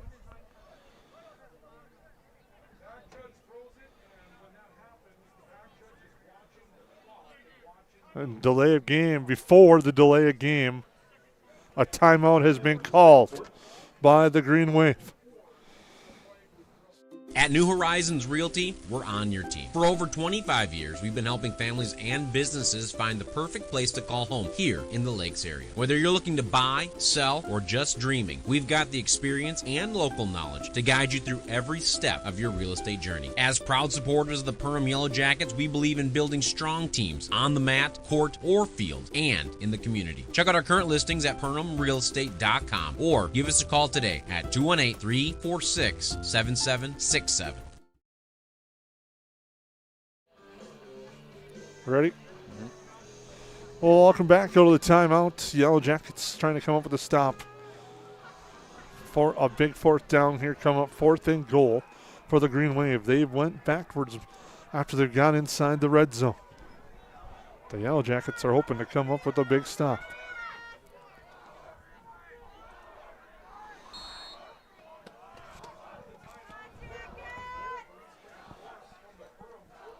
High snap, Stassen drops, pumps, fires far side for Jones. Pass is incomplete. Farrell with great coverage on the far side, and the Yellow Jackets turn him over on downs. Wonderful final play there. Isaiah Farrell just early in it starts up on the line of scrimmage and then just started backpedaling before the snap even took place, knowing probably they were looking for a wheel route, and that's exactly what happens. They push, the outside receiver pushing in, and then he was ready for it the entire time and just knocked the football down. Now, there was some self-inflicted wounds that really hurt that drive, which has hurt two of their close drives for East Grand Forks that will just haunt them if this game goes the Yellow Jackets' way. At the same time, we've got a few guys that are out. We've got a couple linemen that are out. We got a long ways to go with, we've lost some of our dudes. Hopefully our depth is there. We talked about it early in the season. That's a big part of it. Hopefully it continues. Farrell in motion, pistol for Detloff. They'll go to Farrell. He gets the reception and a block on the outside. Cuts upfield, has a first down before he goes out of bounds near the 30-yard line. The Yellow Jackets being able to show different ways that they've been able to move the football. But the injury to Larson kind of takes the wishbone out for the Yellow Jackets, but there is a flag and a penalty on the Yellow Jackets. I almost jinxed it because I was going to say, man, we haven't had a hold almost this entire game. I didn't say it. And you saw, I was wondering what was happening because I didn't see the flag, but Griffin was kind of walking backwards as if he knew something bad was happening. That puts us in a tough spot, especially after kind of opening up the playbook a little bit off of what we've done. And that might be because of the injuries on the line, understanding, hey, what we were doing up front might not work, so let's, try to spread them out a little bit, and especially when you have a playmaker like Farrell. And looks like we might be sticking with that. Detloff looks, fires, pass complete. Bloom gets swarmed under right away, but picks up about 4. One of the things I like about what Coach Hine does offensively is he seems to take, possessions and just say, hey, this is what we're going to run out of this. We're going to run this formation this entire possession and mix it up completely of what you've done maybe earlier in the half or even earlier in the game. And so I like that. Instills confidence in those guys. And we've really been running the football and said we're going to, come out throwing it here. But I think it might have something to do with the injuries as well. That looks like going to be the final play of the third quarter. The Yellow Jackets back to the huddles. The clock is under 10 seconds. So after 3 quarters of play, the Yellow Jackets lead this one by a score of 7. Lakes Community Cooperative is proud to support Yellow Jacket activities and our entire community. From propane and fuel to feed, HVAC, country stores, auto shops, a meat market, and more, LCC is your one-stop cooperative for farm, home, and business needs. Locally owned and trusted for generations, Lakes Community Cooperative is committed to powering our communities and serving you every day. Visit lakescommunitycoop.com to learn more about your cooperative and the many ways we can serve you. At United Community Bank, we're not just in the community, we're sewn into the fabric of it. We shop downtown, we coach Little League, we're a part of your story. We're not serving customers, we're serving families. And we've done so since 1911. We're here for your first bank account, your first car, your first home. Community is our middle name, and Perham, Frazee, and Dent are our homes. And where some banks have branches, we have roots. United Community Bank, ucbankmn.com, member FDIC. Welcome back. We start the fourth quarter with the Yellow Jackets leading by 7 on a Hilltop Lumber scoreboard here from the Ted Meinhover Field. I'm Jason Grolt, Kyle Humberman. We thank you for tuning in. The Yellow Jackets, second down and 8 after picking up a first down, but a holding penalty brought it back. The Yellow Jackets are going to spread them out now, spread and put Ty Rooney in motion. Detloff gets a snap, rolls to his right now, looks back left, pressure comes. Gets the pass off to Griffin. Griffin spins, breaks a couple of tackles, drives forward, and is finally brought back at the 30-yard line. Yeah, but Griffin on the reception. That's a Yellow Jacket first down. That wrestling body of Detloff really paid off there. He was kind of dead in the water, and he's just such a strong based kid. Was able to shed that tackle and just enough to throw that football and make a really big play. I really think we'll come back to that one later if this ends up going the Yellow Jackets' way, because that keeps this drive alive and allows us to continue to work the clock. And now a flag.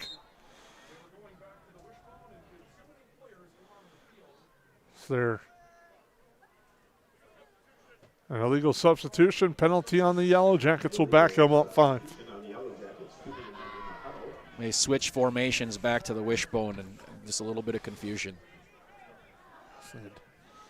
Too many in the huddle. Be 1st and 15 now. The Yellowjackets at the 24. The old school Madden playing thinking means you have more time to work with. But that doesn't really apply here with 11:30 to go. 1st and 15. Wishbone again for the Jackets. Griffin on the carry. He's going to get back to the original line of scrimmage. I wonder, too, if Coach Hine, that play that ended up successful with Griffin, it did have a lot of risk there. And the way our defense is playing, maybe he thought, all right, that's enough of that. Let's get back to the meat and potatoes. And also going back to the wishbone, you see who's back on the field, and Tristan Larson. And it's good to see him after that scary moment. Detloff gets a snap. It's going to be Griffin leaping right side, cutting back left. Gets brought down at the far hash mark, out to about the 34. And it's 3rd down. Good work there, finishing the run, turning maybe a 3-yard gain into a 5-yard gain. Puts us in a better spot. I'm guessing we'll stick with what we've been doing here these last couple of plays just because of that. You're in that kind of 3rd and 5 range, although we'd probably punt it if we don't get it. Detloff under center.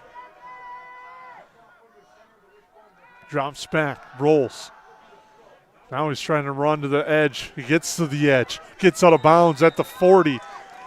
Nice run. That's a Yellow Jacket 1st down. And a nice run there by Detloff on the near side. We've seen that design quite a bit this year on these 3rd downs because you get those guys out of there, and he's just such a strong kid that once he gets downhill, he can probably get that 5 yards. And there you definitely could tell he knew he had to get to the 40 to get it.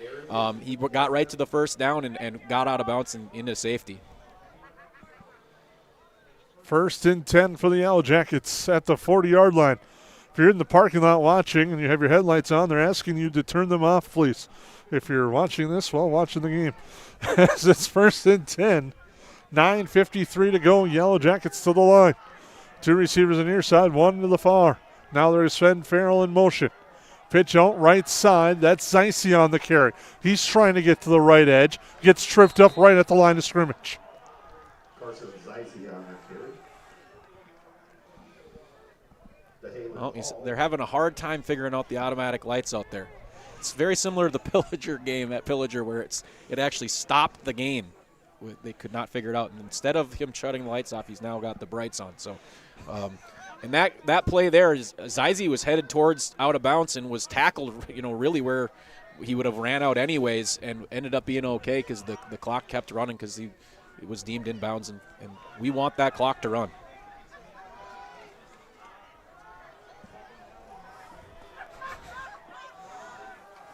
Detloff drops back into the gun. 2 receivers. Now they send a man in motion. That's Farrell.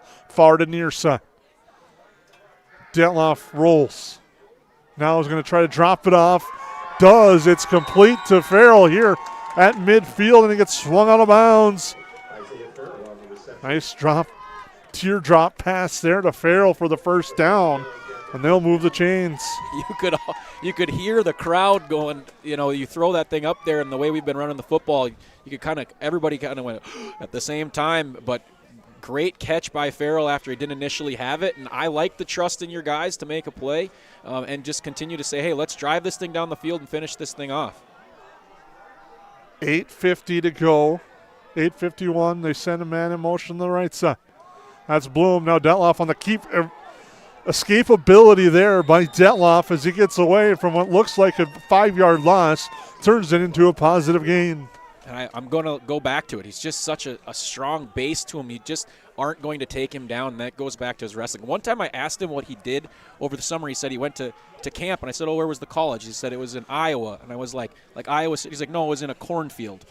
He spent an entire week in a wrestling camp in a cornfield, and he was expecting I knew that. I've never heard of it. Apparently it's a big wrestling thing that they do to enact toughness, but I never, ever would want to spend my summer hanging out in a cornfield in Iowa. I know that, but that's why he's the starting quarterback and I'm up here. Wishbone again for the Yellow Jackets. Detloff to the first guy through. And now the push. As everyone gets stacked up, it'll be third down. Big play coming up here, Jason. You just want to keep this drive going.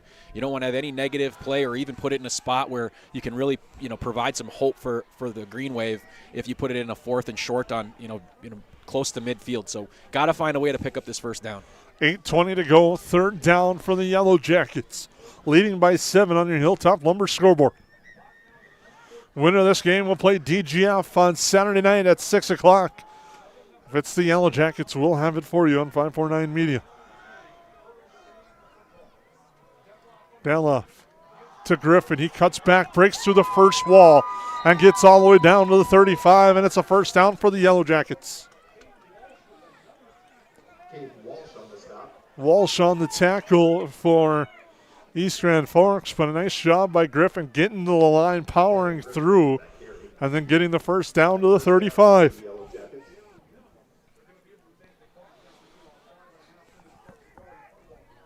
Detloff gets the play from head coach Jesse Hine and brings it out to the huddle. As the Yellow Jackets are going to take their time and work the clock as much as they can. 7.5 to go. Detloff, handoff, Griffin again. Cutts, drives forward, and ball security at a premium. He wraps that up and holds it up before he gets tackled at the 31. What you like about what we're doing now is very similar to what we liked the last couple of weeks. These drives are, we're running some different formations. The ball's going in different people's hands, yet we are, we look the part. We're not, out of sync. We're not, dropping handoffs or getting a procedural penalty, or getting a hold. We really are, playing really good football. We've seen that the last couple of weeks. Detloff under center. Handoff, first guy now lunging forward. That's Larson. Always falling forward. It'll be third down. Yeah, he's mad at himself because he just kind of lunged forward right away, and then once he kind of looked around after he got up there, he had a pretty big hole there. We haven't went with that initial handoff much all game, and I think it kind of caught the Green Wave off guard. Clock approaching 6:15 to go here in the fourth quarter. It is third down and 4. One receiver right, one to the near side. Wishbone again. East Grand Forks dropping the coverage, but bringing pressure straight ahead. It's Griffin, and the pressure pays off as they bow under, and Griffin loses a yard, maybe 2, and it's going to be fourth down. With 3 timeouts here, I would maybe let this run down all the way and maybe call timeout just to make sure you have the right play call. But maybe they'll try to draw them off sides and then go that route. Clock at 5.5. We get a score update. Thief River Falls up on Morris. That one is 21-7. But a big fourth down here. Yellow Jackets the line. Detloff trying the hard count. Now takes a look over, and the Yellow Jackets call timeout. We'll take a timeout. 5:11 remaining. Fourth quarter.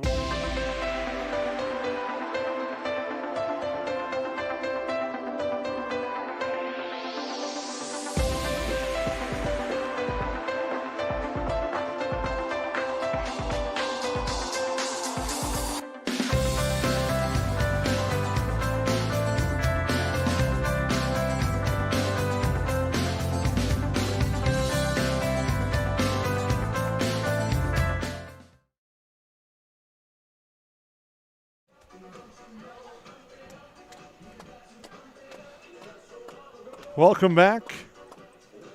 Big fourth down decision. The Yellow Jackets use one of their timeouts as they're still discussing things over along the sideline.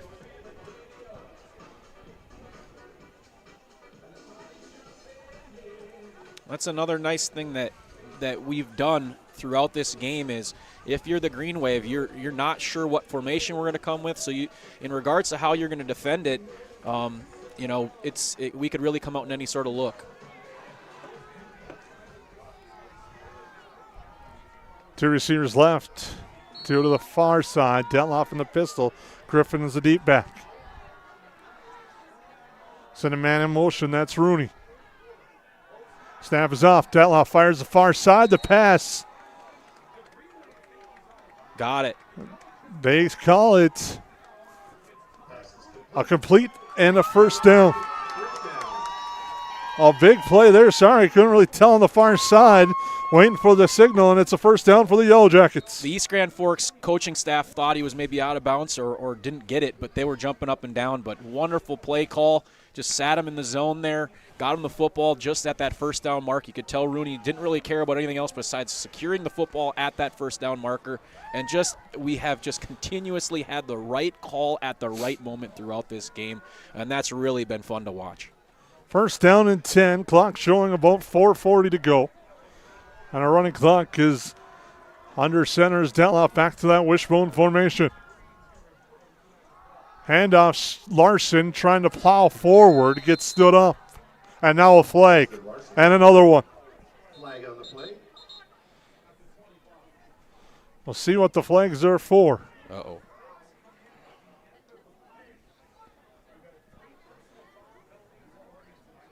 Maybe offsetting, but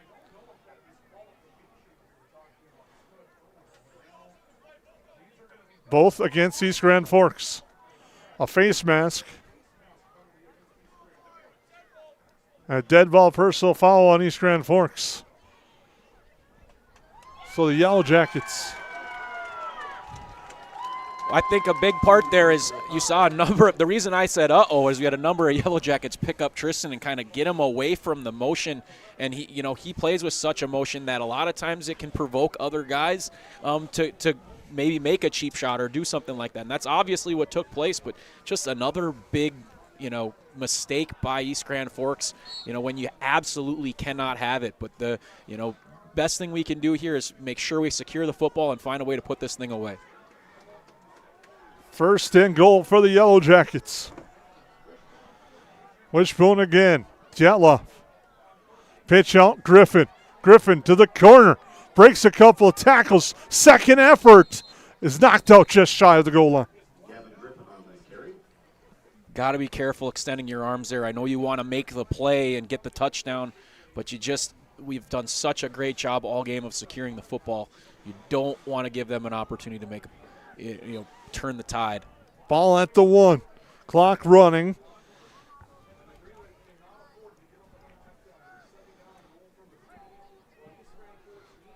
Under 3 to go. The Yellow Jackets taking their time. They found the way to get the ball to Griffin on the outside during these moments. Look for that again. Wishbone again. Detloff. Hard count. Now hands it off. No, he keeps it. Did the ball came out? It did. East Grand Forks says they have it. Wait for the official call. They're still fighting for it. It's Yellow Jacket football and a late flag. So another flag.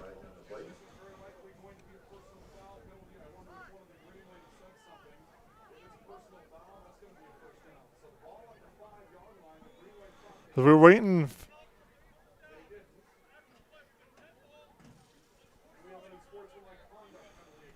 Unsportsmanlike on East Grand Forks. So the penalty will make it first and goal.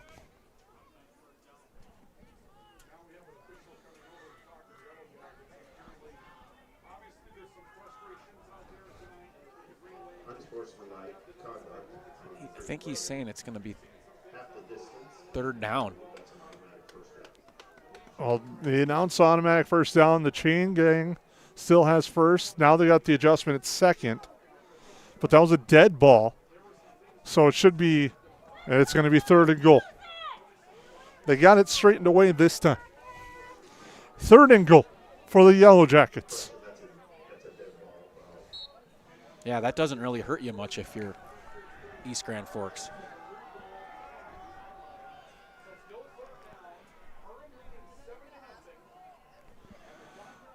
Deloff taking his time, clock continuing to run as we approach 3 minutes. Deloff takes a look. Calling it out, gets a snap, the pitch near side. Cutting outside, Griffin walks into the end zone. Touchdown, Yellow Jackets. Gavin Griffin for 6.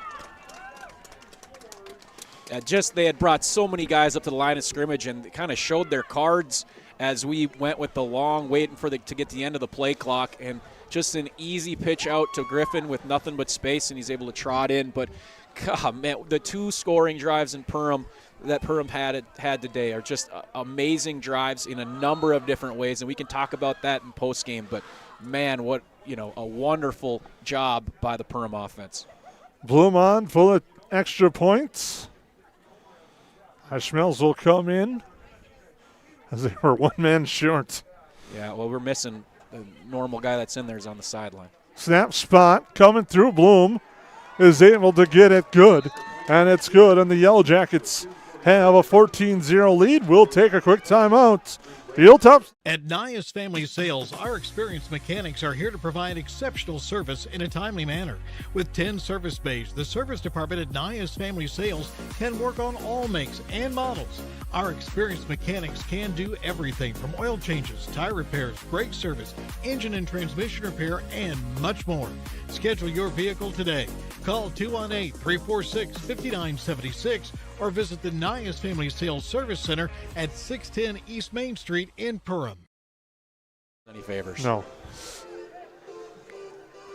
Welcome back. Touchdown, Yellow Jackets. Gavin Griffin is second of the game as the Yellow Jackets in control of this one late on your Hilltop Lumber scoreboard.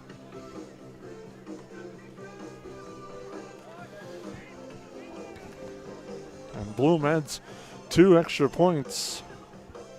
And the Yellow Jackets lead 14-0. And talking with some of the coaches from the Yellow Jackets, they said getting a playoff win is kind of the next step in the rebuild for head coach Jesse Hine, and they are just 2 minutes away from doing that. Short kick near side. Hall on the return. Out to the 45 is driven out there on a nice tackle by Brody Bloom.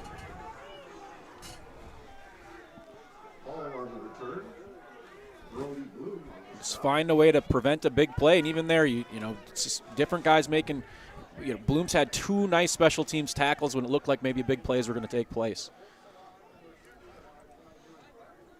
The Green Wave will need to go quick. We haven't seen them really show that ability yet. We'll see what they can do. They're going to spread it out. Stassen alone in the gun. Low snap, scoops it up. Rolls right, fires right. Pass complete to Jones. Jones breaks the tackle and then gets finally swarmed under.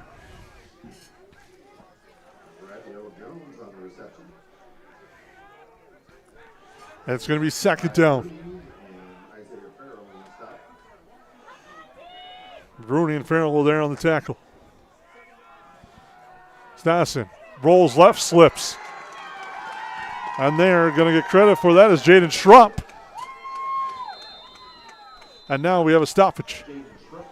East Grand Forks is calling timeout. I believe that's their last timeout, Jason. Sorry to jump there, but I know they took 2. They needed to early in the second half, which puts them in a tough spot. But anytime you have that slip there, too, you got guys running long routes.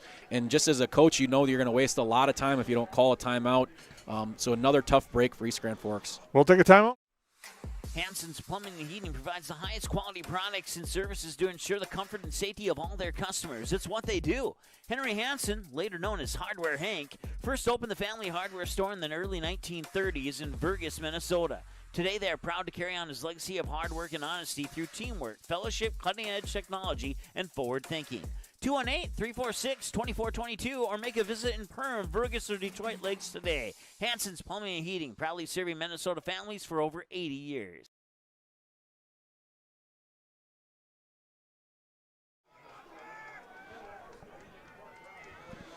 Welcome back. Big third down coming up.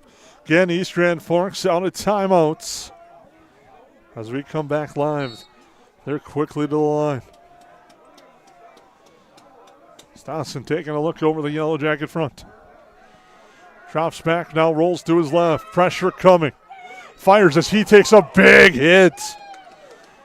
Tristan Larson delivers a huge hit on Stosson, and he's slow to get up. And now the officials are going to call timeout to check on Stosson. We'll take a break. It'll be 4th down when we come back. Lakes Community Cooperative is proud to support Yellow Jacket activities and our entire community. From propane and fuel to feed, HVAC, country stores, auto shops, a meat market, and more, LCC is your one-stop cooperative for farm, home, and business needs. Locally owned and trusted for generations, Lakes Community Cooperative is committed to powering our communities and serving you every day. Visit Lakes Community Cooperative. We're back, 4th down. Because they're out of timeouts. East Grand Forks has to change their quarterback. Weston Bretrude is now at quarterback for this big 4th down. Bretrude pumps, fires, throws a pass near side. It's incomplete. Looking for Jones on the near sideline. Farrell and Rooney were here. Hall was there as well, but it's incomplete. No flags, turnover on downs. It'll be Yellow Jacket football. Well, Growth, if you know DGF, they're probably going to have us on the Glendon Water Tower here in a couple days broadcasting the game. So make sure you bring your Dramamine. I know you're a little bit afraid of heights. So excellent game throughout. Now we get to go and take on, a fantastic program in DGF. But I'm really proud of the way these guys played tonight and really have the last 3 weeks after kind of taking it on the chin for 4 weeks. The one thing about their press box is I like their stairways a little safer and going up. Don't see the ground underneath every step. Here we go. It's 4th quarter. Yellow Jackets by 2 scores. Clock at 1:50. They're in victory formation. Deloff takes a knee. So the Yellow Jackets will run this one out. The Yellow Jackets, it's kind of weird that everyone's just now at a quiet still here, just realizing that, hey, just kind of big playoff victory here at home. Yeah, it's just I just am proud of the Perham coaching staff. As they talk about rebuild, this is such a huge step, but really credit to those seniors as, the sky started to fall for these guys as you start to lose 4 games in a row, and some of them were not very fun. To be able to keep it going where you're going to know you got a chance to put yourself in a position for a playoff game at home, which they did, and in a tight game last week, and then, us and East Grand Forks, the rivalry that they have in baseball, and particularly over the last couple of years, has not necessarily been very friendly. And you saw a lot of that tonight, and we were on the right side of a lot of that. So we were able to keep our composure during some of those emotional moments. But just a fantastic win for this program, not just for this year, but for years beyond as he's continued to grow this program. As we had 70 guys start the beginning of the season, and it's just wonderful win overall, and what a fun game to broadcast. And there's the final knee for the Yellow Jackets as they will take this one 14-0 and advance to Dilworth to take on the Dilworth Glendon Felton Rebels on Saturday night. Excuse me, the game will be in Glendon on Saturday night. Now we're just hearing a different start time. I just heard the PA announcer say 2, but I believe it was set for 6. We'll try to get confirmation on that before we go off the air. We'll take a quick timeout, come back with our KLM Family Brand. Since 1955, Esser Plumbing and Heating has been keeping homes and businesses comfortable across the Lakes area. From residential and commercial new construction to plumbing and HVAC service, our skilled technicians bring knowledge, experience, and a friendly smile to every job. When comfort matters, trust the team your neighbors have counted on for generations. Call 877-882-4822 or visit esserplumbingandheating.com. Esser Plumbing and Heating. Trusted people, trusted service.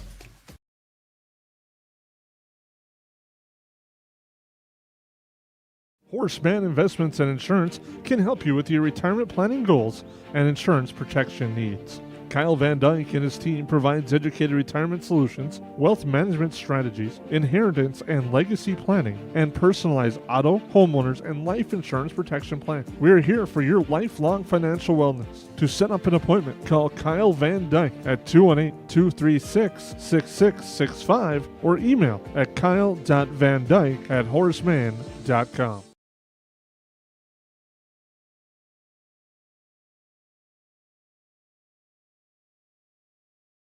Yes, garbage is gross, but here at Steve's Sanitation, we are your trash experts with experience to back it up. At Steve's Sanitation, we know how to schedule your trash pickups without missing a beat, and we have been doing it for over 30 years in Perham and the Lakes area. Steve's Sanitation has been voted the best garbage service in the Lakes area since 2019. With 30 dedicated employees, we're here to take care of your trash. For more information, call us at 218-346-4834 or visit our website at stevesanitation.com. 80-90% of this world goes to a 8-to-5 job, and they get to slave away to barely get by. We have the opportunity to go put in the work and be able to change people's lives. Be the less than 1% in this business. Everyone in this room has the opportunity for growth. Everyone in this room has the opportunity to go protect a bunch of people. Be that person today. If you're self-motivated and disciplined, this is the opportunity for you. Call Dan Persons at 218-259-0741 for more information. Welcome back. Post-game show rolls on here on the 549 Media Network. We thank you for tuning in. And one thing I need to correct right away, game time on Saturday is actually at 2 o'clock, not 6. So I apologize for that. We'll update on our school websites and social media. Game time is at 2, not 6. I saw an earlier bracket that has been since updated saying the time is at 2. So I apologize for that. But tonight the Yellowjackets 14-0 victory over East Grand Forks and now advance to take on DGF coming up on Saturday afternoon.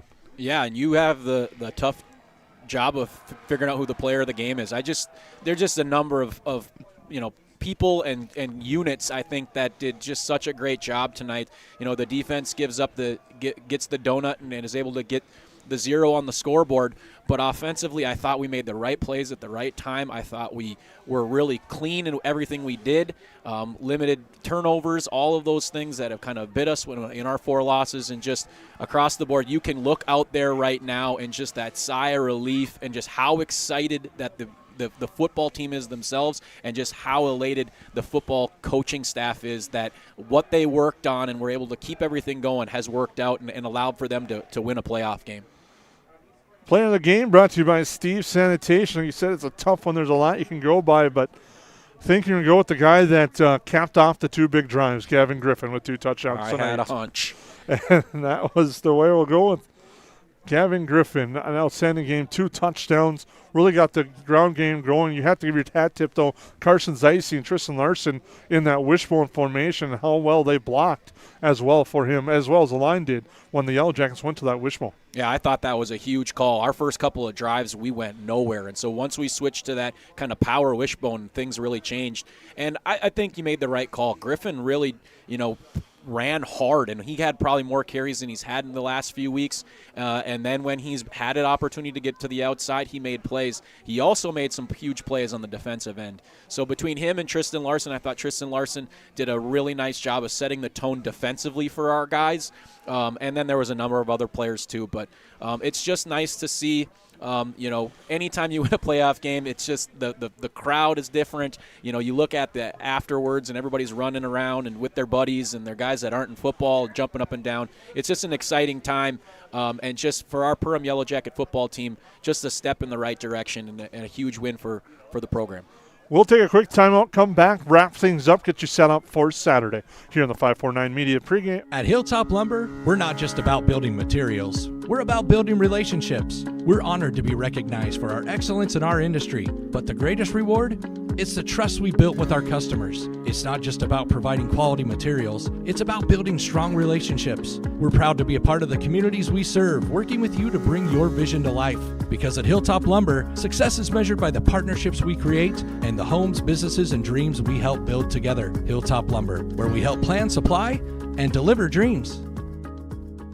Central Market, the fresh place in Perham and Detroit Lakes, offering the freshest meat, produce, bakery, and deli products possible with great value for your money. A visit to Central Market is a journey into freshness. You'll always be able to find a wide variety of items that will result in the perfect meal for your family and friends. Begin with their meat department, and whether it's succulent fruit and vegetables, fresh baked specialties from their bakery, or the convenience of fresh deli selections, Central Market is the fresh place for your family. Go Yellowjackets! McCall Construction is the Lakes area full-service construction management company, offering a truly personalized experience. From dream homes to commercial spaces, McCall Construction focuses on putting you first with experienced value engineering that delivers on your vision and surpasses your expectations. Whether you already have a plan or you're just getting started, give them a call. McCall Construction will make the entire process so much easier. Call them at 218-346-7070 or check them out on Facebook.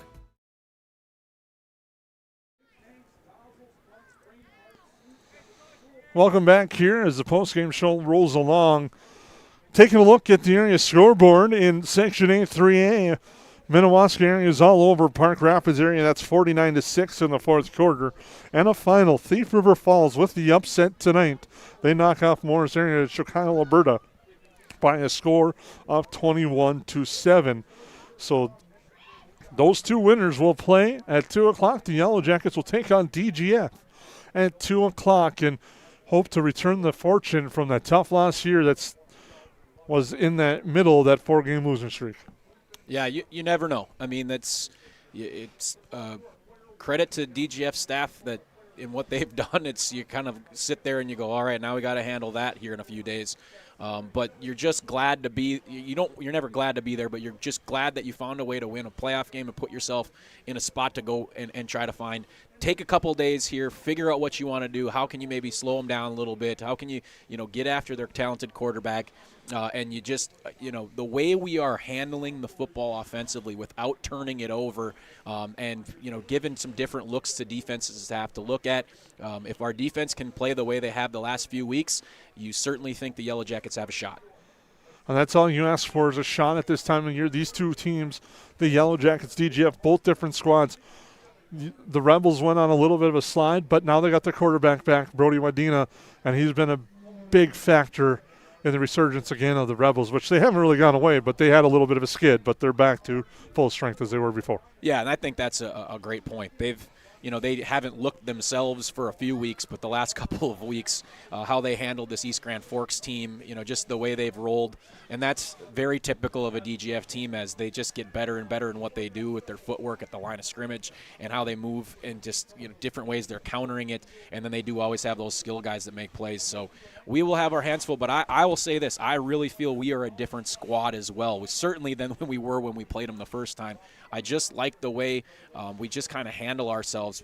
Defense, I thought, has done a nice job throughout the year. They've had some rough games against some really high-level teams, but I thought our offense tonight was just, really good sustained drives. And even when, there wasn't that many possessions for each team this tonight. So if we can do anything close to what we did tonight, it's at least going to be a tight game. And you just never know on a Saturday in the fall in a playoff game. Again, just remember it's at 2 o'clock. I apologize again. Earlier saying 6, right or wrong bracket. It is at 2 o'clock. We'll have action and coverage for you live here on the 549 Media Network. We thank you for tuning in. Kyle, once again, great working with you. And we'll be back on the air Saturday afternoon. We hope you have it. Perham Health is here to take care of you, to keep you crushing it. Broken bone? We'll fix it. New baby? We'll deliver. We've heard that. And yes, we can help.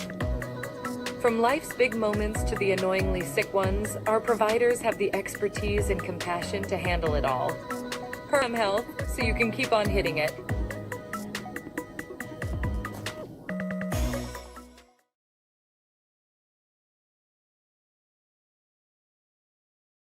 I'm Jen Hendrickson with United Community Bank.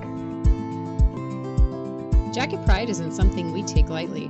We support the teachers and support staff that help teach our children every day. We support local Perm athletes with our Battle of the Beast sponsorship nights. And every year we award 4 scholarships to Perm seniors. Yellowjackets are my team, and United Community Bank is my bank.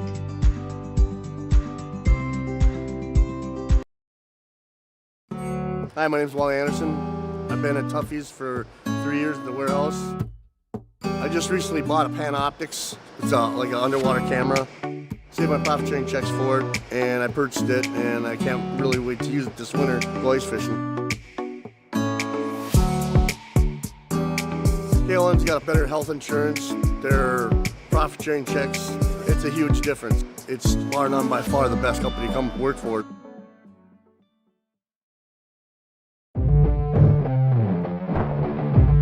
You've been watching 549 Media. Don't miss a moment. Hit subscribe and turn on notifications at youtube.com/@549media. The plays, the energy, the excitement, it's all right here with 549 Media.